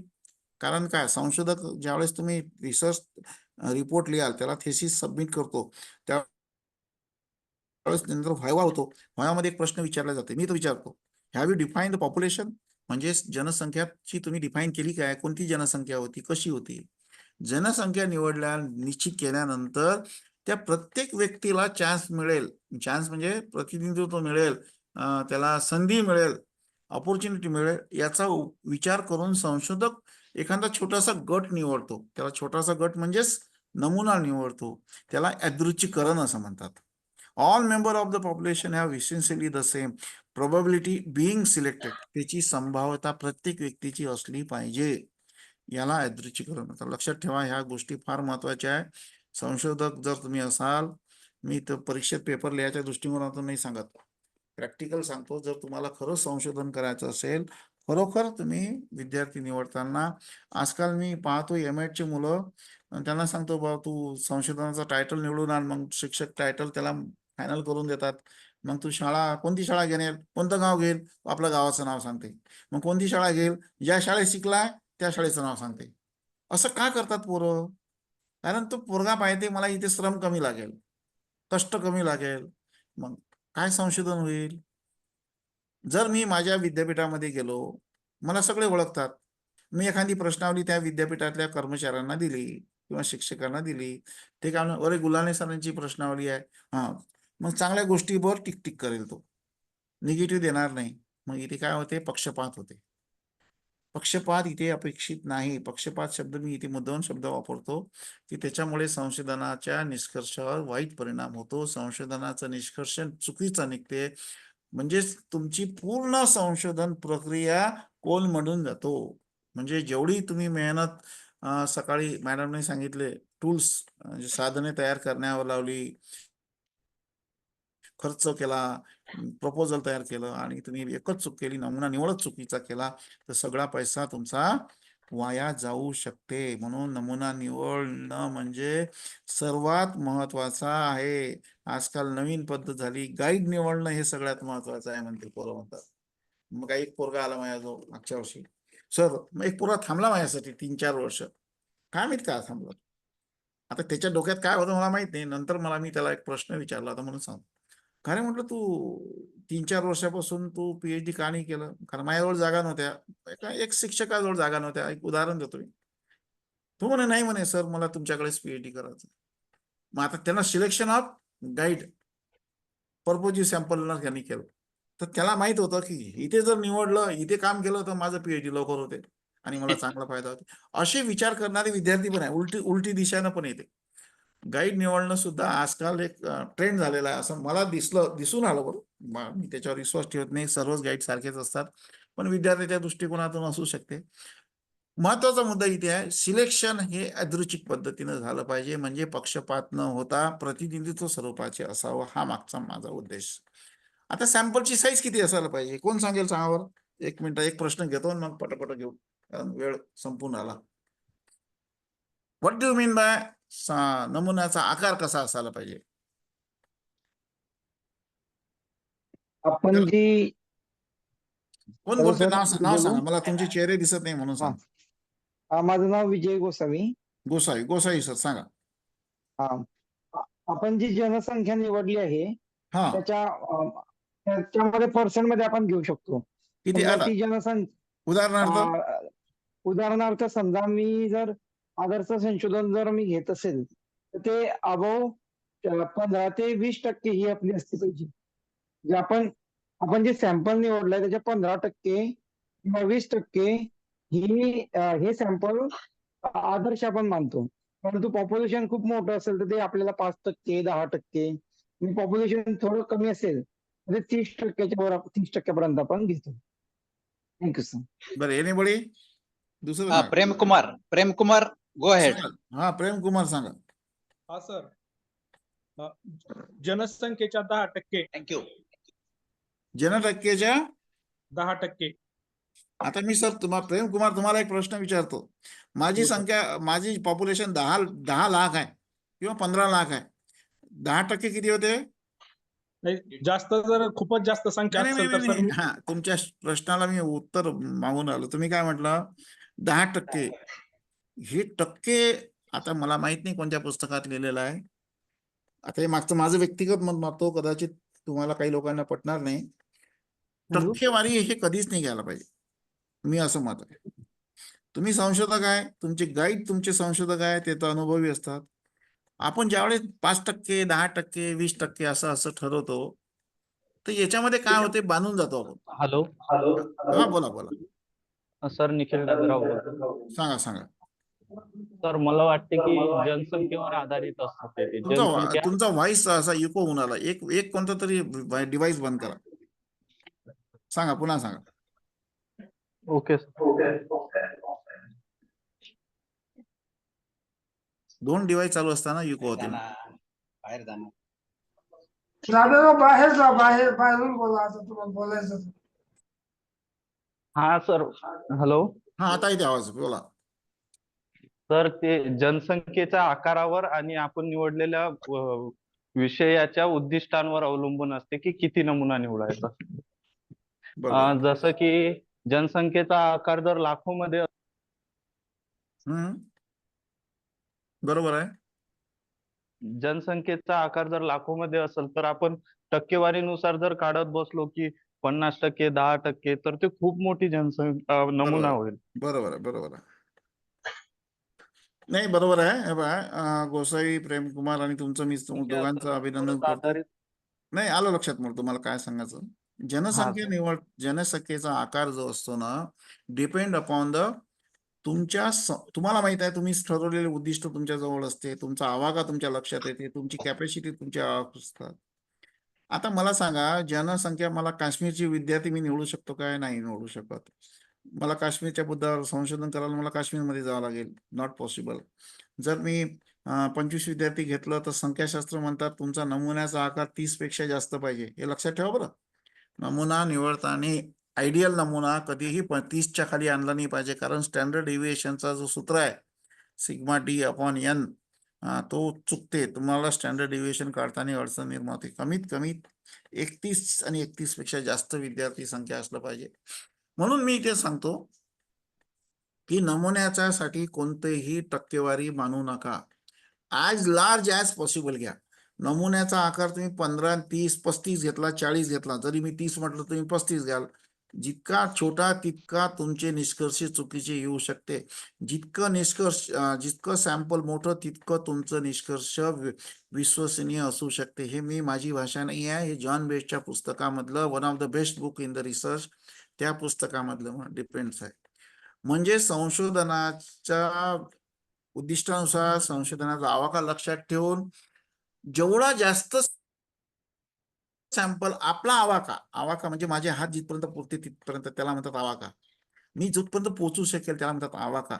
2 वर्षात 3 वर्षात करू शकेल त्याला म्हणतात आवाका. जितका मोठा घेता येईल तेवढा तुम्ही करा. एक प्रश्न तुम्ही 10 लोकांना विचारा आणि तोच प्रश्न 100 लोकांना विचारा. अनालिसिस करा. ॲक्युरन्सी 100 लोकांना दिलेल्या प्रश्नाच्या उत्तरामध्ये जास्त राहते की 10 विद्यार्थ्यांच्या विचारलेल्या प्रश्नाच्या उत्तरामध्ये नसेल. म्हणून जितका मोठा होईल, मोठा म्हणजे काय 2 लाख घेणार काय? नाही. आता तुमची आवाका लक्षात ठेवायचा. डिपेंड्स ऑन द दुरिया मॅडम बोला. सर, यार मैं आपसे सर ये थोड़ा शेयर करना चाहूंगी सर, एज एन एग्जांपल, कि अगर किसी ने हमसे पूछा कि how do you explain the diversified culture of India, तो हम इंडिया के सिर्फ एक ही स्टेट या 2-4 स्टेट के लोगों को ही रिप्रेजेंट करके इंडिया का डाइवर्सिफाइड कल्चर नहीं बता सकते. नहीं कर सकते. अगर हमें सैंपल जी सर, लेना सही है बरोबर. हम अगर जितने स्टेट से सभी का कल्चर, हम सभी की पिक्युलर जो भी उनकी पिक्युलरिटी से सर वो एक्सप्लेन करेंगे, तो हम बेटर वे से एक्सप्लेन कर पाएंगे कि कैसे इंडिया का डाइवर्सिफाइड कल्चर है. तो इट इज लाइक दैट कि जितना बड़ा सैंपल होगा इतना एक्यूरेट हमारा आंसर होगा. मैं वही बरोबर है मैडम, एग्जैक्टली राइट है. लेकिन क्या होता है मैडम, मैं अभी आपने बोला मैं भी वही बोल रहा हूँ, जितना बड़ा करते करते आपका रिसर्च 2 साल में जो पूरा ही नहीं होगा वो तो 10 साल लग जाएंगे. इंडिया के लिए करते बैठेंगे. तो ऐसे समय ऐसे टॉपिक अपन एमएड के और पीएचडी के लिए नहीं लेना चाहिए. उसके लिए स्पेशल सर्वे करना या यूजीसी से फंडिंग मांगना, फिर सर्वे करना. उसको आपको पैसा भी मिलता है गवर्नमेंट का, लेकिन खुद के पैसे से बड़ा सैंपल लेना डिफिकल्टी है. ये देखो लिमिटेशन भी आ गया है. इसीलिए सैंपल जितना बोले तो आपसे रिसर्च से रिलेटेड और as large as possible with reference to the limitations, ऐसा ख्याल में करेंगे. मैं देखो with larger sample the data is likely to be more accurate. Last sentence देखो मैंने लिख के रखा है, क्या लिखा अभी याद आ रहा है मुझे. देखो मेरा कर्सर देखो. With larger sample, the data are likely to be more accurate. There is no single rule. ये देखो मैंने लिख के रखा है. ये सेंटेंस है, there is no single rule that can be used to determine the sample size. This is the sentence taken by the John Best book. तो मुझे पेज नंबर नहीं याद अभी, उस किताब में ये है. तो this is upon the sample size. Sampling किसको बोलते हैं? जिसमें जो प्रक्रिया है उसको बोलते हैं sampling is the selection process. Okay, ये सिंपल है। देखो, सैंपल निवड़ना ये सबसे बड़ा है, डिसीजन पावर है, ये आपको डिसीजन लेना है ताकि आपका गलत ना हो जाए। This is the selection of the sample. आप देखो सैंपल टेक्निक, अब सैंपल टेक्निक सबसे इंपॉर्टेंट है, जिसके ऊपर अपन अपने पास अभी 25 मिनट है, 25 मिनट में जितना होगा उतना अपन चर्चा करेंगे।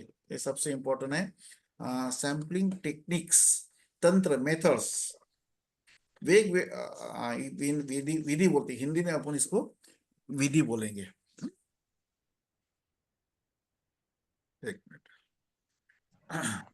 तो संभाव्यता और असंभाव्यता, ये दो प्रकार है। नॉर्मल प्रोबेबिलिटी कर्व, ये आपने सुना होगा, प्रसामान्य संभव वक्र। और ये नॉर्मल प्रोबेबिलिटी कर्व, ये याचा शोध मॅथमॅटिशियन गॉस यांनी लावलेला आहे। हे संकल्पना गॉसनी मांडलेली आहे सर्वप्रथम मॅथमॅटिक्स मध्ये, नॉर्मल प्रोबेबिलिटी, प्रसामान्य संभव वक्र। त्याच्या म्हणण्यानुसार पूर्ण देशामध्ये सगळ्या प्रक्रिया, पाऊस पडणे, सगळ्या ज्या घटना होतात त्या नॉर्मल प्रोबेबिलिटी कर्व नुसार होतात, कमी जास्त होतात। आणि मॅथमॅटिक्स मध्ये सुद्धा आपण संशोधनामध्ये याने नॅशनल नॉर्मल प्रोबेबिलिटी कर्वच वापरणार आहोत पुढे पण, ज्यावेळेस रिसर्च टेक्निक्स आपण ज्यावेळेस बघू त्यावेळेस। तर सॅम्पल टेक्निक्स मध्ये काय असते, each member of the population has specific probability. मी 10 लोक आहे, माझं नाव त्याच्यात आहे, तर माझी प्रोबेबिलिटी 1/6 येते। 2 लोक जर असेल, त्यातला सिलेक्शन व्हायचं असेल तर 1/2 प्रोबेबिलिटी असते। हे तुम्हाला माहित आहे, प्रोबेबिलिटी काढण्याचं सूत्र आहे, number of atom upon number of favourable atoms. त्याच्यातून ते नंबर ऑफ ॲटम 1 आहे तर खाली नंबर ऑफ फेवरेबल 2 येईल। 6 असेल तर 1/6। तर संशोधनामध्ये ज्या संशोधकांनी ही संकल्पना मांडली त्यांनी 2 टाईपचं तुम्हाला फ्रीडम दिलेलं आहे, एक संभाव्यता आणि असंभाव्यता। आता तुम्ही म्हणत असाल संभाव्यता तर हे खूप चांगलं आहे, विश्वसनीयता वाढते,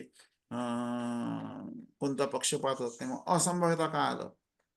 असंभाव्यता सुद्धा तेवढंच महत्वाचं आहे। काही गोष्टी अशा असतात त्या मिळत नाही, आपण त्याच्यात बघू त्याच्या प्रकार, इन्सिडेंटल असतात, काही पर्पजी असते, माझा एक विशिष्ट सहेतुक असते, किंवा गुच्छ पद्धतीनं करायचं असते किंवा क्लस्टर पद्धतीनं करायचं असते, त्यावेळेस तुम्हाला प्रोबेबल सॅम्पलचा उपयोग करता येत नाही, संभाव्यता सॅम्पलचा उपयोग करता येत नाही, त्यावेळेस असंभाव्यता याचा करावा लागते। Depends on the purpose of the research. म्हणून ह्या 2 पद्धती आहे, या 2 पद्धतीमध्ये एवढ्याच सब पद्धती आहे। मी एक मल्टीपर्पज शेवटी ऍड केल्यामुळे हा कलर थोडासा वेगळा टाकण्यात आला। संभाव्यता आणि संभाव्यता हे असंभाव्यता, सिस्टमॅटिक, पद्धतशीर, स्ट्रॅटिफाईड, स्तरीय, क्लस्टर, सिंपल म्हणजे सुगम, सिंपल म्हणजे सुगम, आणि मल्टी म्हणजे बहुस्तरीय स्तर, स्ट्रॅटिफाईड, आणि त्यामध्ये थोडासा फरक आहे, मल्टी स्टेज आणि स्ट्रॅटिफाईड। म्हणून हे मी सारखे होते म्हणून तरी पण मी तुमच्या समोर हे 2 मांडले। नॉन प्रोबॅबिलिटी मध्ये इन्सिडेंटल असते, पर्पजी असते, स्नोबॉल म्हणजे ते हिमगोला असं काहीतरी म्हणतात, तो एक निवडतो, मग तो त्याच्यापासून दुसरी माहिती घेतो, पण त्याच्यापासून निष्पत्ती। आणि एक कोटा, जसा आपला बर्थ कोटा असतो रेल्वेमध्ये, तसा कोटा पद्धती। ह्या सर्व पद्धती आपण 25 मिनिटांमध्ये आपण संपवण्याचा प्रयत्न करू, नंतर मग आपण तुमचे डिस्कशन पुढे जाऊ। तर आता प्रोबेबल सॅम्पलिंग म्हणजे काय? मगच बोललो मी, प्रोबेबल सॅम्पलिंग म्हणजे प्रत्येकांना निवडून येण्याची, सिलेक्शन होण्याची 100% गॅरंटी। त्यामुळे आपण त्याला probable sampling means method of sampling which gives the probability that sample is representative of the. म्हणजे आपण असं वर्गामध्ये कोणाला वाटलं नाही पाहिजे की सॅम्पल असं नाही आलं पाहिजे की माझं सिलेक्शनच नाही होत, असं नाही, त्याचा सुद्धा नंबर येऊ शकते रँडमायझेशन मध्ये। आता ह्या डेफिनेशन काही सांगत नाही तुम्हाला, हे पुस्तकातलं डेफिनेशन आहे, such that every element choose has non as, म्हणजे प्रत्येकाला फक्त एक लक्षात ठेवा, प्रोबॅबल सॅम्पलिंग म्हणजे प्रत्येकाचं निवड होण्याची संभावना असते आणि असंभाव्यता म्हणजे प्रत्येकाची निवड होण्याची संभाव्यता नसते असं म्हणायला हरकत नाही. तुमच्या साध्या भाषेमध्ये संभाव्यता म्हणजे तुमचा निवड होईलच याची गॅरंटी, चान्सेस जास्त असते. असंभाव्यतामध्ये काही एलिमेंटला, आता मला सांगा शिक्षण क्षेत्रामधल्या मला समस्या निवडायच्या आहे आणि मला एक पॉलिसी बनवायची आहे. आता पॉलिसी बनवण्यासाठी मी शिक्षकांना प्रश्न विचारणार काय सर्वच, किंवा मग एखाद्या छोट्या प्राथमिक शिक्षकांना उच्च शिक्षणाबद्दलची माहिती विचारणार काय?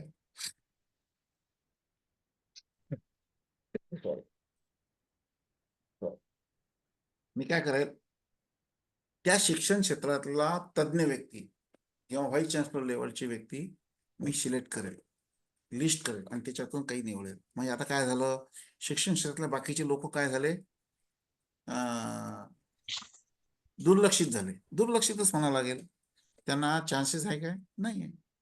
मग आता याला म्हणतात असंभाव्यता.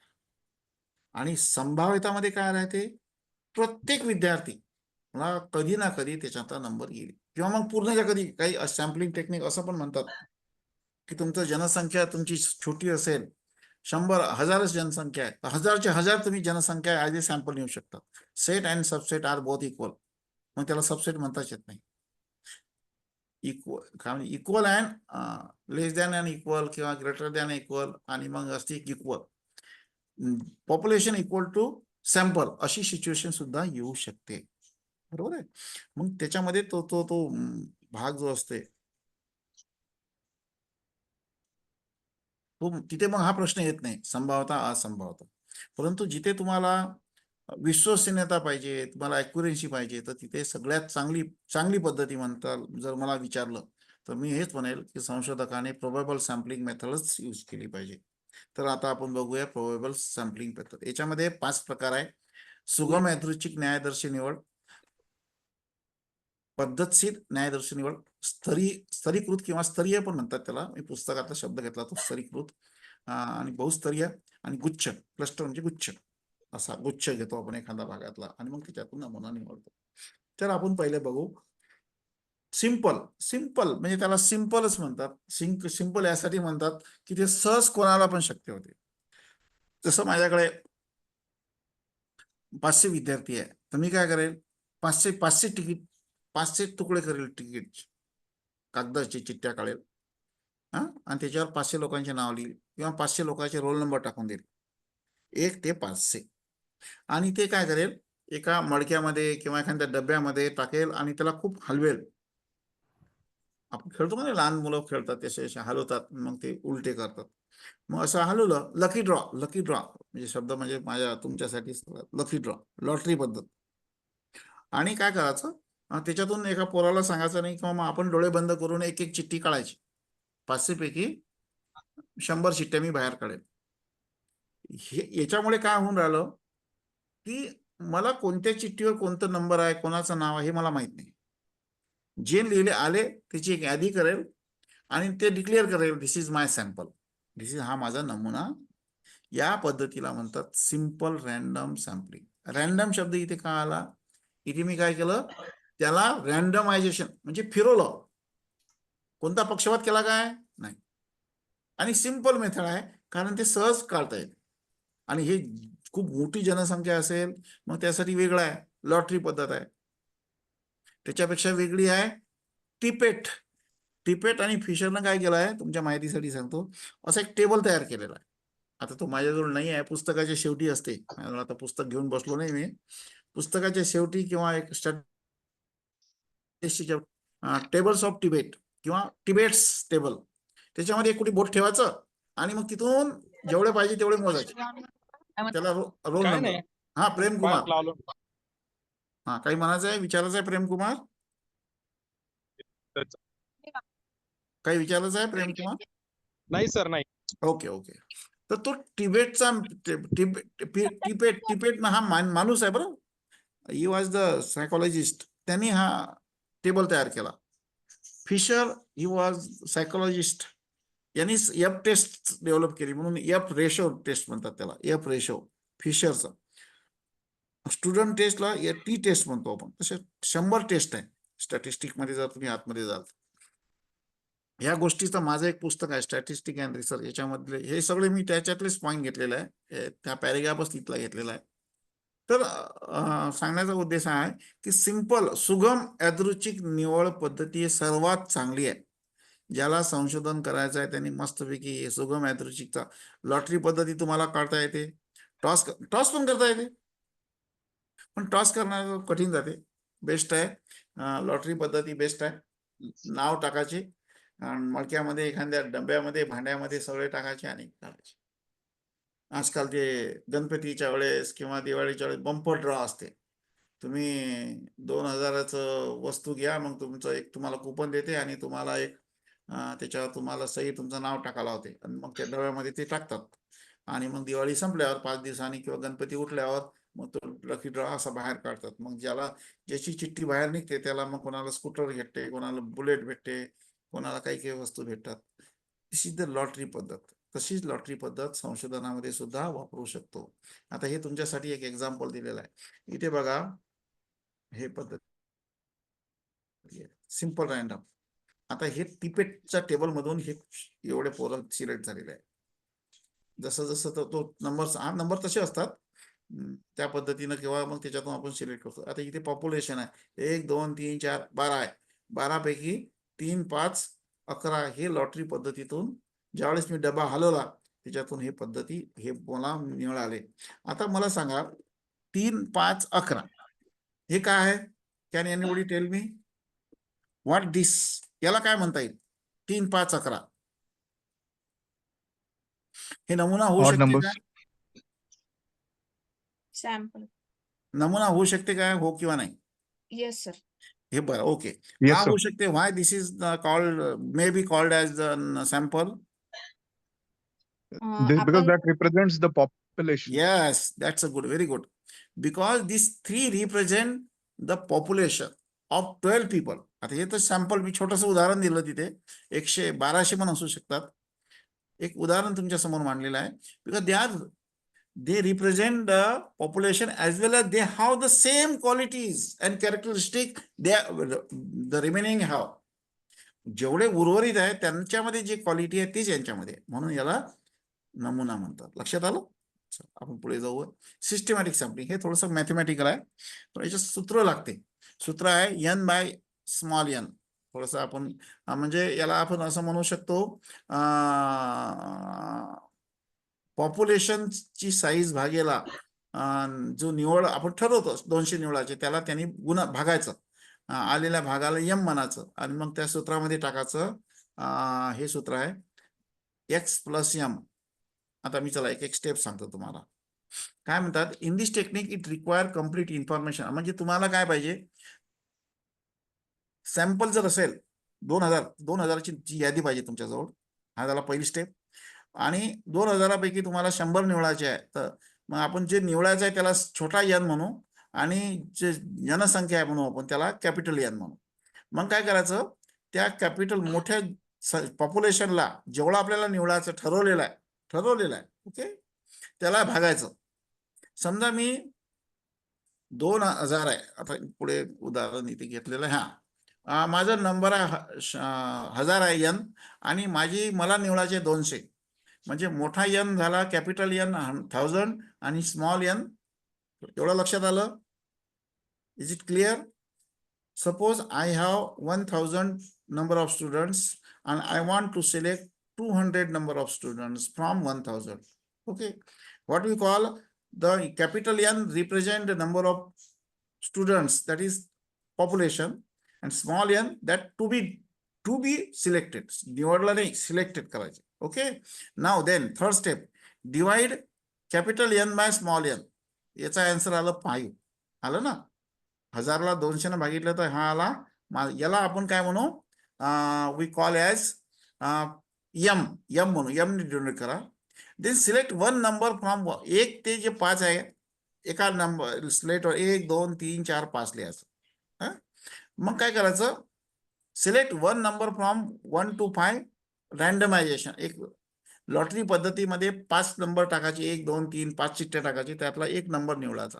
समजा त्याच्यातला 2 नंबरची चिठ्ठी निघाली, त्याला एक्स म्हणायचं. व्हॉट वी कॉल, त्याला एक्स म्हणायचं. मग हे सूत्र वापरायचं, x comma x plus m, x plus 2m, x plus 3m, dot dot dot dot x plus n minus 3. मग आता या सूत्रामधला, याच्यामधला माझ्याजवळ याच्यामधला एक्स मला भेटला, 2 भेटला त्या रँडमायझेशन, आणि एम माझ्याजवळ 5 ऑलरेडी काढलेला आहे. मग आता मी काय केलं, एक्सच्या ठिकाणी 2 ठेवला, पुन्हा 2 ठेवला, इथे एम ठेवला 5. त्यामध्ये x plus 2m, 2 plus 2 into 5 असं करत करत गेलो, तर मला पहिला नंबर 2 नंबर भेटला सिरियल नंबरनं, मग 7 नंबर भेटला, मग 12 भेटला, मग 17 भेटला, मग 22. असं करत करत तुम्हाला शेवटचा नंबर हा 200च्या आतमध्ये येईल. तुमचं सॅम्पल बरोबर 200 होईल. याला म्हणतात सिस्टमॅटिक सॅम्पलिंग मेथड. पुन्हा रिपीट करतो, तुम्हाला तुमची जनसंख्या माहीत असली पाहिजे. जर नसेल तर हा पद्धत वापरता येत नाही. मला माहित आहे, मी लिहिलं n बरोबर 1000. BEd ला शिकवणारे 1000 प्राध्यापक आहे पूर्ण महाराष्ट्रामध्ये, त्याची लिस्ट माझ्याजवळ आहे. मला त्याच्यातले 200 लोकांना प्रश्न विचारायचे आहे, कारण माझ्याजवळ वेळ नाही आहे. मग मी त्याला n ला 200 म्हणेल. हा मुद्दा क्लिअर झाला.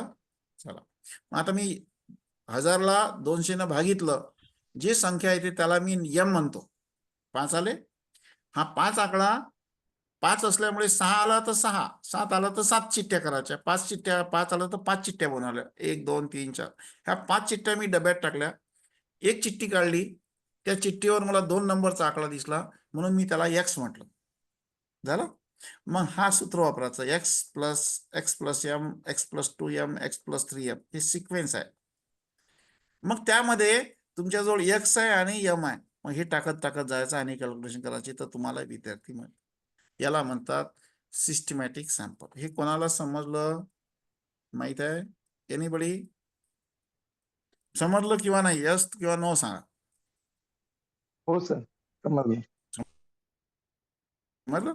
हे याला सुगम मला वाटते, सुगमच म्हणतात. नाही, सुगम नाही, पद्धतशीर नमुना निवड, पद्धतशीर म्हणतात. ओके, 10 मिनिट राहिले. स्ट्रॅटिफाईड म्हणजे स्तरीय. आपल्या शाळेमध्ये 2-3 स्तर आहेत, प्राथमिक शाळा, उच्च माध्यमिक शाळा व ज्युनियर कॉलेज, अशा पद्धती. म्हणजे असं समजा माझ्याकडे 100 बॉल आहे, 100 वेगवेगळ्या कलरचे बॉल आहे, तर मला काय करेल, मी त्या बॉलला मला पर्सेंटेज वाईज निवडायचे आहे. बाबा मी आता निवडले, तर आता काय करायचं, याचे स्तर केले. 15% येलो, 10% ग्रीन, 50% ब्ल्यू, 25% रेड, आणि या सर्वांची जर बेरीज केली तर मला हे 100% बॉल याच्यात मिळेल. पण हे जे याला म्हणतात, हे स्तर आहे, हे जे कलर आहे हे स्तर आहे. याच्यापेक्षा सोपं उदाहरण हे आहे. हे पहा, हा पहिला स्तर 1 2 3, दुसरा स्तर 1 2 3, तिसरा स्तर 1 2 3, चौथा स्तर. बरोबर आहे. मग आता याच्यातून मला रँडमायझेशन करायचं आहे, तर मी काय करेल, याच्यातला एक, याच्यातला एक, याच्यातला एक. आता पहिल्या याच्यातला मी 1 निवडला, दुसऱ्या याच्यातला 3, तिसरा निवडला, रँडमाइज. मग याच्यातला पुन्हा 2 नंबरचा मिळाला आणि याच्यातला 1 नंबरचा मिळाला. असं माझं सॅम्पल तयार झालं. 1 1 1 नंबर, 2 आणि 3. याला म्हणतात सॅम्पलिंग. स्ट्रेटा म्हणजे स्तरीनुसार सॅम्पलिंग. त्याच्यानंतर प्रोपोर्शनेट सॅम्पलिंग, प्रोपोर्शनेट आणि डिसप्रोपोर्शनेट, हे उदाहरण दिलं इथे मी. पॉप्युलेशन आहे माझ्याजवळ एवढं. आता याच्यात काय केलं मी, याचे पहिले स्तर तयार केले, कलर वेगवेगळे तयार केले, लाल कलर, निळा कलर आणि ब्लॅक कलर. मग हे 3 स्तर झाले. मग 3 स्तरामध्ये प्रोपोर्शनेट कर, मला किती पर्सेंटेज पाहिजे. मग याच्या संख्येनुसार एवढे काढले, याच्या संख्येनुसार एवढा प्रोपोर्शनेट सॅम्पल काढले, आणि हे झालं. आणि हे झाले डिसप्रोपोर्शनेट. हे बघा, हा याच्यातून मी प्रोपोर्शनेट काढले. बघा, 3 आणि 3 6 10 काढले. याच्यामध्ये किती काढले, 3 आणि 3 6 8, आणि याच्यामध्ये काढले 5. कोणता प्रोपोर्शनेट असेल?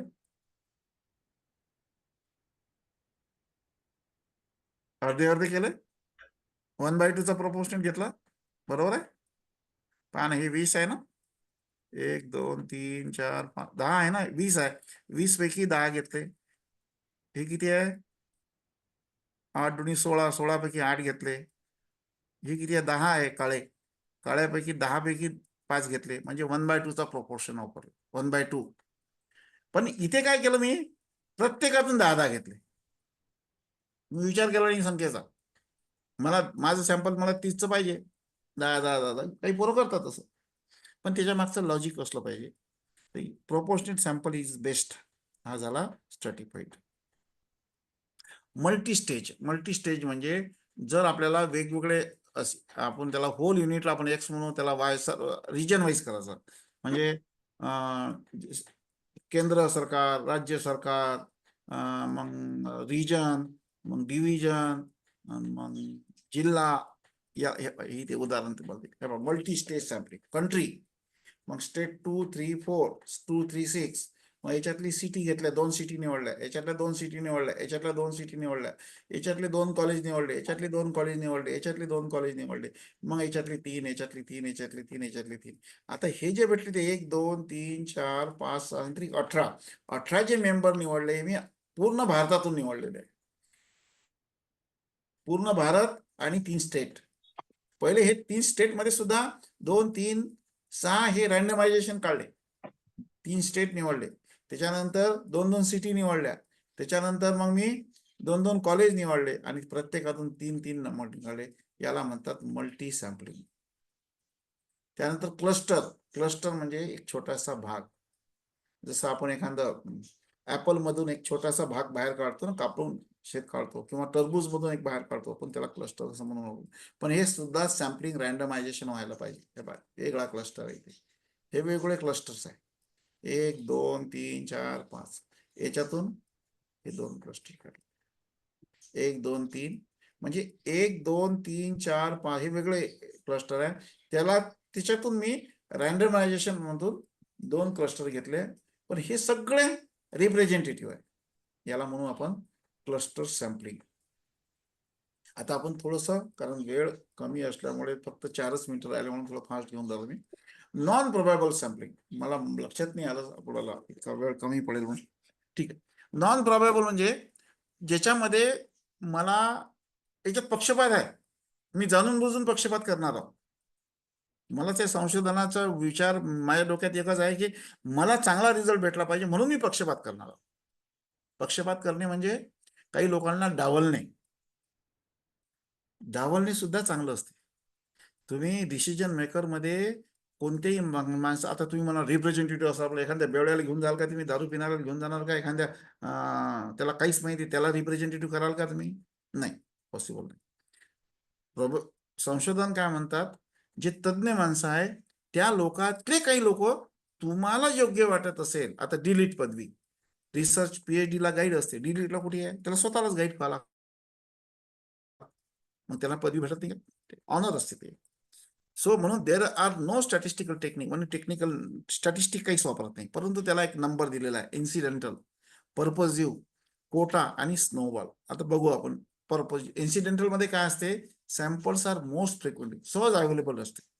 आणि एखादा इन्सिडेंट घडते आणि पोरं घेतो आपण, एखादा घटना घडली, काहीतरी समजा आपण एक चर्चा चालू आहे, NAP चांगलं किंवा वाईट. आता NAP चांगलं किंवा वाईट, माझ्यासमोर एक कॉन्फरन्स चालू आहे आणि तिथे सगळे प्राध्यापक बसलेले आहेत. मी पटकन त्या प्राध्यापकाची यादी करेल आणि त्यांना पकडेल, चला बसा आणि चला सांगा. That is incidental. Research select a person according to his convenience. माझी कन्व्हिनियन्स काय? मला वेळ नाही आहे, मला इतक्या दूर जाऊन शक्य नाही आहे, मला इथेच अवेलेबल आहे. घेतले, हे बाई इथे मी कन्व्हिनियन्स. तर हा काय, हा संशोधक काय करते? हे लोक याच्यातून निवडून आपला पर्पज सॉल्व करेल. पर्पजिव्ह म्हणजे माझा काय उद्देश आहे की मला NAP वर बोलणारा आणि शिक्षण क्षेत्राशी संबंधित जो माणूस आहे ते माणसं मला सर्वेमध्ये निवडायचे आहे. मग मी काय करेल? सगळे कॉलेज सोडून देईल. शिक्षण क्षेत्रातले जेवढे BEd कॉलेज आहेत ते कॉलेज निवडेल आणि शिक्षण क्षेत्रातले जेवढे प्राचार्याची यादी मला भेटेल त्या यादीतल्या प्राचार्यांना मी कॉल करेल किंवा मी त्यांच्याजवळ जाईल आणि त्यांच्याकडून माहिती घेईल. That is non as purposive. Purpose, उद्देश, हेतू, सहेतू. याला सहेतू, माझा हेतू आहे. जर मी असं नाही केलं असतं, जी नॉन ग्रँड कॉलेजमध्ये प्राचार्य आहे, जे कधी कॉलेजमध्ये येत नाही, त्यांना फक्त नॉमिनल ठेवलेले आहे, तो कॉलेज पण प्राचार्य सिलेक्ट होईल आणि तो काय सजेशन देऊ शकेल? माझं संशोधन चुकूच शकते, मे बी. मी त्याला दोष देत नाही त्या माणसाला, जो कोणी असेल. एक जनरल थिंकिंग लेवलची गोष्ट सांगतो मी. म्हणून त्या ठिकाणी संशोधकाला खूप महत्व दिलेलं आहे. संशोधक इज फोरसाइट, त्याच्या दृष्टिकोनातून तो करू शकते. कोटा म्हणजे एक छोटासा भाग. मेल, मला माणसं पाहिजे पण 150 पेक्षा वय जास्त असलेला शिक्षक पाहिजे, मग हा कोटा आहे. सिनियर सिटीजनचा कोटा असतो रेल्वेमध्ये, तेवढा कोटा भराच लागते. तसा माझ्याजवळ सॅम्पल आहे, मला एवढे शिक्षक पाहिजे. ज्या शिक्षकांची चित्रकलामध्ये गुण इंटरेस्ट आहे किंवा जे शिक्षक संगीतामध्ये विशारद आहे असे शिक्षक पाहिजे. मग काय झाला? कोटा. मग जे असेल त्याला बाहेर काढा, दॅट इज कोटा. त्यानंतर स्नोबॉल सॅम्पलिंग प्रोसिजर म्हणजे काय करायचं? आता सॅम्पलिंग मला तर माहित नाही आहे NAP बद्दल कोण कोण. मग काय करेल मी? NAP चे 3 लोक मला माहित आहे, मी त्या 3 लोकांची यादी, त्या 3 लोकांना फोन करेल, हो मला सॅम्पल अशी निवडायचे. मग त्या 3 लोकांना सांगेल तुमच्या ओळखीचे कोणते लोक आहे, प्रत्येकाने 5-5 सांगा. मग ते 3 लोक 5-5 मला 15 लोक देते. त्या 15 लोकांना मी पुन्हा सांगेल तुमच्या ओळखीचे कोण आहे. असं करत करत मी सॅम्पल निवडेल. म्हणून काय snowball sampling method use in study involving respondents who are रेअरच असतात, फार कमी लोक असतात. मग अशा लोकांजवळून मला माहिती घ्यायसाठी त्याला म्हणतात स्नोबॉल सॅम्पलिंग. आणि भाई बा एक हा मी काय करणार, मी संशोधन या दोघाला पकडलो, या दोघाला मी या तिघाची माहिती विचारली. या दोघांनी ह्या 3 दिले, मग ह्या तिघांनी हे 3 लोक सांगितले. असं वाढत गेलं आणि मग हा माझा झाला नमुना. That is snowball sampling. So बरोबर माझ्या घड्याळामध्ये 2 वाजून, मी वेळेचा फार पक्का 2:30 वाजलेला आहे, 1.5 तास झालेला आहे. आता कन्क्लुजन कडे ओढू. मित्रो, तुम्ही काही ऐकलं असेल, भरपूर सांगण्यासारखं आहे, अजून 2 तास बोलू शकतो मी याच्यावर. महत्वाचा मुद्दा एकच आहे, मी लाईन ठेवली आहे लिहून तुमच्यासाठी. The final choice of sample from the population must depend upon the objective of the particular research problem, must depend upon the research situation. तुमची गाईड आणि तुम्ही तुमचा विचार करून सॅम्पल निवडायचं. सॅम्पल लोक म्हणते म्हणून निवडायचं नाही, जेणेकरून सॅम्पल निवडण्यात चूक झाली की तुमच्या आयुष्यामध्ये एखाद्या वेळेस 12वी नंतर जसं टर्निंग पॉईंट होतो, तसा सॅम्पल चुकीचा निवडला की तुमचे निष्कर्ष चुकले, तुमचे संशोधन चुकलं, तुमचे किती टूल चांगले आहे काहीच फायदा नाही. म्हणून संशोधन हे फार काळजीपूर्वक तुम्हाला संशोधकांनी निवडायला पाहिजे. तर आज आपण पॉप्युलेशन म्हणजे काय, जनसंख्या म्हणजे काय, जनसंख्याचे 3-4 प्रकार आहे, होमोजिनियस, हेट्रोजिनियस, फायनाईट, इनफायनाईट. नमुना म्हणजे काय, नमुना एक छोटासा भाग असतो, रिप्रेझेंटेटिव्ह असतो, त्याच्यामुळे फायदा काय होतो, वेळ वाचते, पैसा वाचते, ॲक्युरन्सी मिळते, रिप्रेझेंटेटिव्ह असते. सॅम्पल साईजवर कधीही पर्सेंटेजवर जाऊ नका. तुमच्या आवाक्यामध्ये जेवढं तुम्हाला शक्य होईल तेवढं ॲज लार्ज ॲज पॉसिबल घ्या. रँडमायझेशन म्हणजे कोणताही पक्षपात न करता निवडणे. सॅम्पलिंग म्हणजे नमुना निवडीच्या प्रक्रियेला सॅम्पलिंग म्हणतात. टेक्निक्स हे वेगवेगळ्या, संभाव्यता आणि असंभाव्यता. संभाव्यतामध्ये 5-6 प्रकार आहे, असंभाव्यतामध्ये 5 प्रकार आहे. डिपेंड्स करते तुमच्या उद्दिष्टानुसार. असं जर संशोधन केलं तर तुमचं नुकसान होऊ शकत नाही. एवढं बोलून मी माझ्या शब्दाला इथे विराम देतो. विशेषतः प्रोफेसर करवाडे सरांचा इथे आभार व्यक्त करतो आणि आमचे जीवलग मित्र तिथे बसलेले आहे, जे आजच्या कार्यक्रमाचे अध्यक्ष आहे गायकवाड सर, यांची माझी ओळख म्हणजे ही खूप संशोधक चांगले आहे. यांच्या याच्यावर कौटुंबिक खूप समस्या आल्या तरी सुद्धा आजाराला मागे टाकून गायकवाड सरांनी आपले संशोधन काम पूर्ण केलं.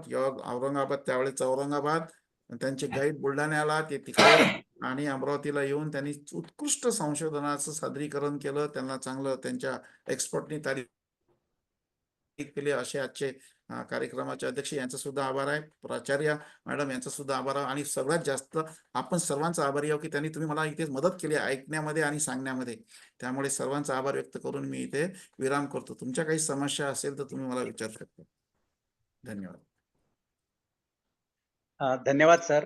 आपण गणिताचे अध्यापक आहात आणि अगदी मोजून मापून आपण सगळ्या विषयाला न्याय दिलेला आहे.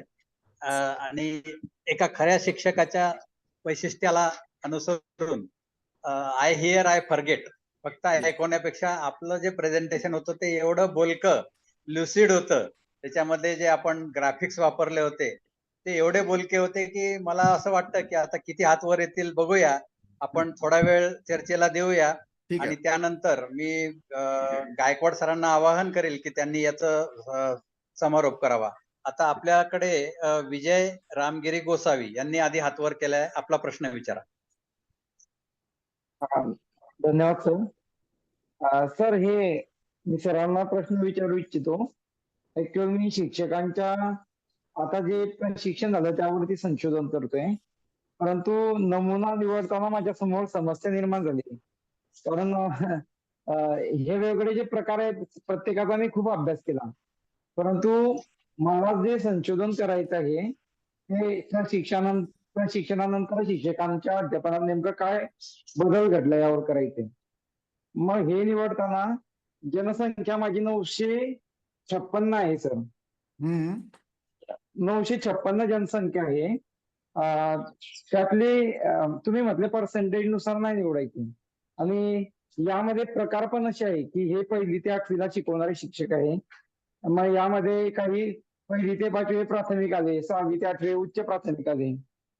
त्यानंतर बदल दोघांचा अभ्यास जर काय केलं तर आपल्या संशोधनामध्ये थोडासा प्रॉब्लेम होतो. म्हणजे प्रायमरी आणि अप्पर प्रायमरी मध्ये थोडा फरक असतो, परंतु प्रशिक्षण तर महाराष्ट्र राज्यात सर्व शिक्षकांना दिलं गेलं. मग हे सॅम्पलिंग करताना सर मला अडचण अशी आहे की पद्धत नेमकी कोणती. आता मी निवडक जर लोक घेतली समजा काही केंद्र, तर त्यामध्ये असं येईल की यामध्ये तुम्ही म्हणजे तुमची वैधता नाहीये, तर मला ती अडचण सर सोडवावी अशी माझी विनंती आहे तुम्हाला. हा, बरोबर आहे सर. तुमचा प्रश्न मी ऐकला. 956 तुमच्याजवळ संख्या आहे, पॉप्युलेशन आहे. त्याच्यातलं तुम्ही तुमच्या गाईडशी बोलवून तुम्ही टार्गेट फिक्स करा. 500 घ्यायचे की 400 घ्यायचे की 600 घ्यायचे. आणि नंतर तुम्ही जे सांगितले वेगवेगळ्या प्रकारचे शिक्षक आहे तुमच्या समोर, तर तुम्ही मला असं वाटते स्तरीय पद्धती, स्ट्रॅटिफाईड पद्धती हे सगळ्यात चांगली राहील. आणि एक लक्षात ठेवा, स्तरीय पद्धती मी जरी सांगितलं असेल, एखाद्या स्तरामध्ये 10 शिक्षक आहे, मग तुम्ही तिथले 100% घेऊ शकता, 10च्या 10 घेऊ शकता. एखाद्या स्तरामध्ये 150 आहे, मग त्याच्यातले 50% घ्या. तुम्ही डिफाईन करा. तर काय होईल, तुम्हाला प्रत्येकातला तुम्हाला जे प्रश्न विचारायचे आहेत, तुमच्या संशोधनाचे जे उद्दिष्ट आहे, जे घटक आहे, त्या न्याय भेटेल. म्हणून तुम्हाला एकच सजेस्ट करेल, स्ट्रॅटिफाईड रॅन्डम सॅम्पलिंग. बस, स्ट्रॅटिफाईड म्हणणार नाही, स्ट्रॅटिफाईड रॅन्डम सॅम्पलिंग यूज करा, जेणेकरून तुम्हाला तुमच्या समस्येचं निराकरण होईल. आणि समजा काही असलं अडचण आली तर माझा नंबर गायकवाड सरांजवळून घ्या, मला कधी फोन करू शकता किंवा गायकवाड सर सांगू शकता. धन्यवाद सर. हा, म्हणजे प्रश्न हाच होता की यामध्ये, सॉरी सर, 1 मिनिट बोलतो. यामध्ये आदिवासी भागातील पण शिक्षक आहेत, प्राथमिक शिक्षक आहेत, उच्च प्राथमिक आहे, शासकीय शाळांमधील आहे आणि विनामूल्य संस्थेतील आहे. म्हणजे म्हणून 4-5 प्रकार सगळे म्हणून मी तुम्हाला सांगितलं की तुमच्या याच्यामध्ये स्तर आहे, त्या स्तरातल्या प्रत्येक स्तराला तुम्ही वेट द्या. Okay sir. Thank you sir. Thank you. धन्यवाद.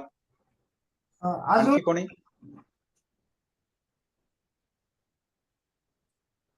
हॅलो, कोणाला काही प्रश्न विचारायचा का? डेल.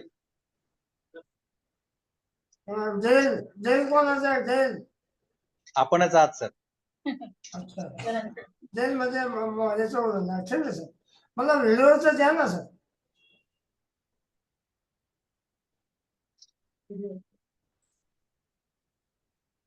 हो, धन्यवाद सर, धन्यवाद. अजून कोणाला प्रश्न विचारायचे ना? पार्टिसिपंट पाहिजे.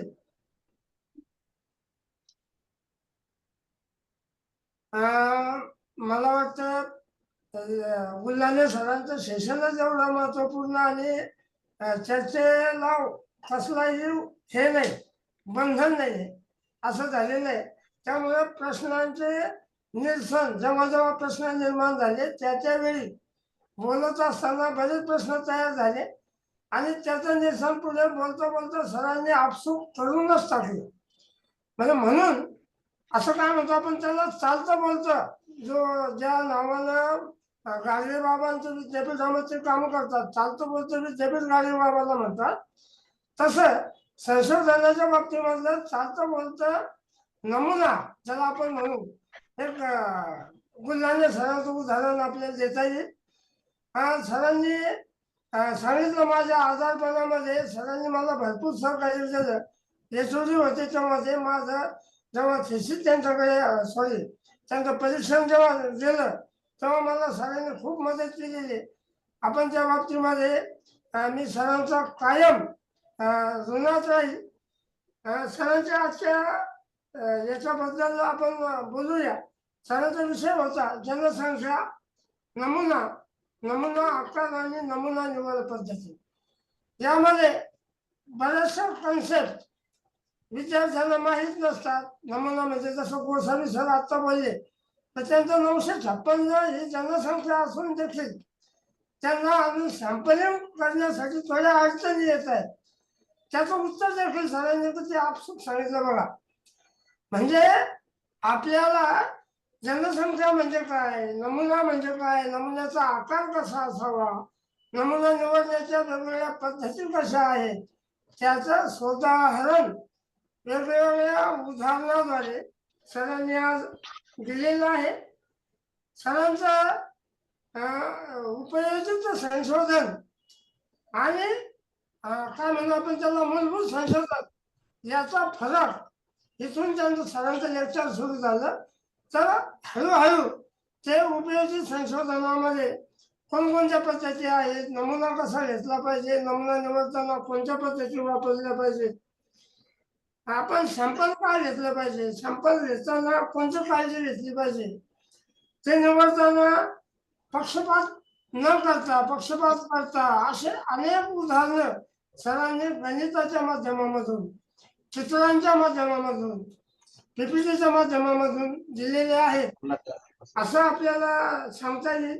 यावरून आपल्याला लक्षात येईल की ज्यावेळी एक दोनच विद्यार्थ्यांनी त्यांच्या संशोधनाच्या बाबतीमध्ये प्रश्न विचारले, पण असा प्रश्नोत्तरामध्ये जर प्रश्न विचारले जात नाही याचा अर्थ दोनच असू शकतात.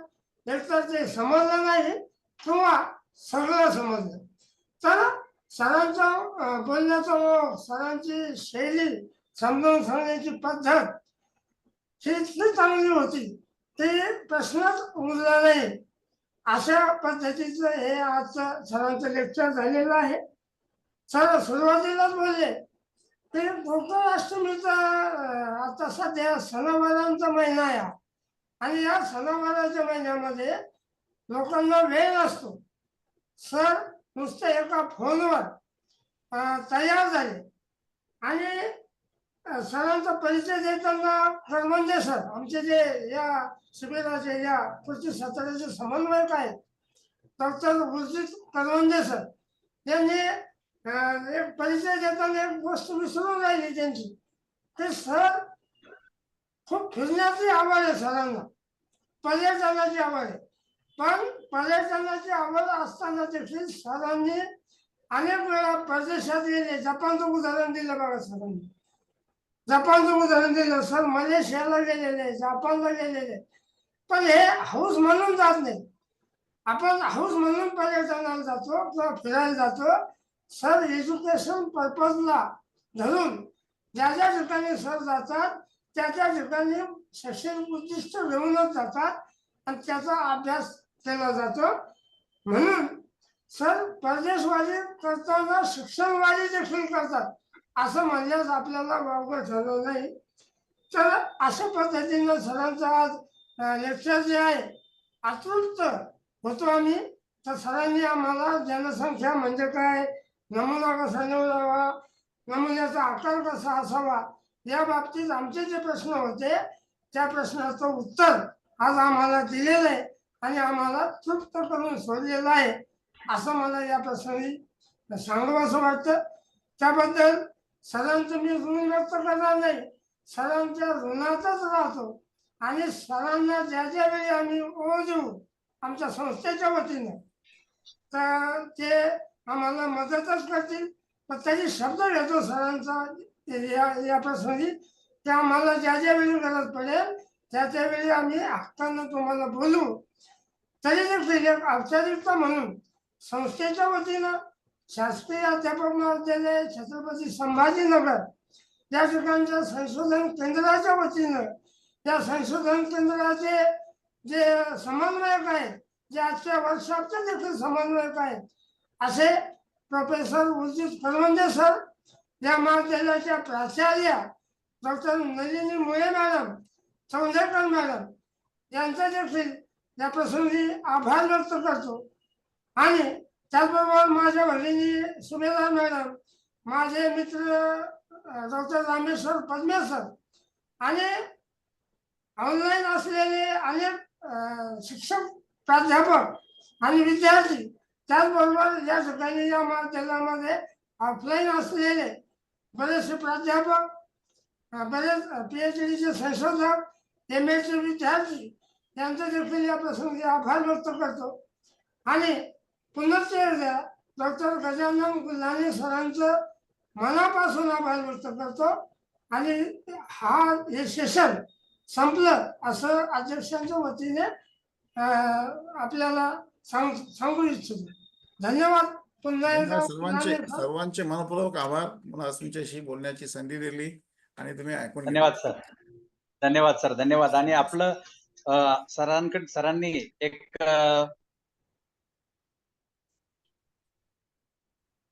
म्यूट झाले तुम्ही. म्यूट झाले सर तुम्ही. घेतलंय की आपण पुढच्या कुठल्याही वेळी तेव्हा आता माननीय प्राचार्यांच्या आणि अध्यक्षांच्या परवानगीने हे सत्र या ठिकाणी संपलं असं आम्ही जाहीर करतो. पण त्याचबरोबर आपण अर्धा तास या ठिकाणी आता ब्रेक घेणार आहोत.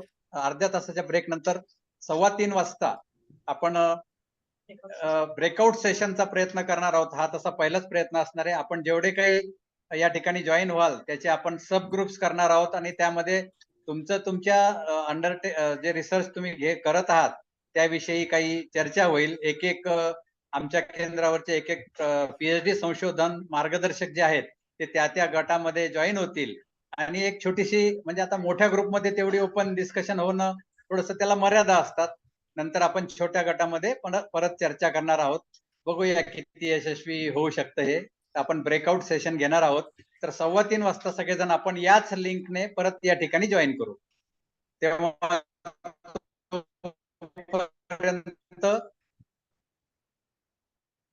अर्धविराम. पुन्हा भेटू. धन्यवाद गुल्हाने सर. Thank you sir. आपण वेळात वेळ काढून आम्हाला मार्गदर्शन केलं. गुल्हाने सर. मॅडम अनम्यूट करा तुम्हाला. अनम्यूट.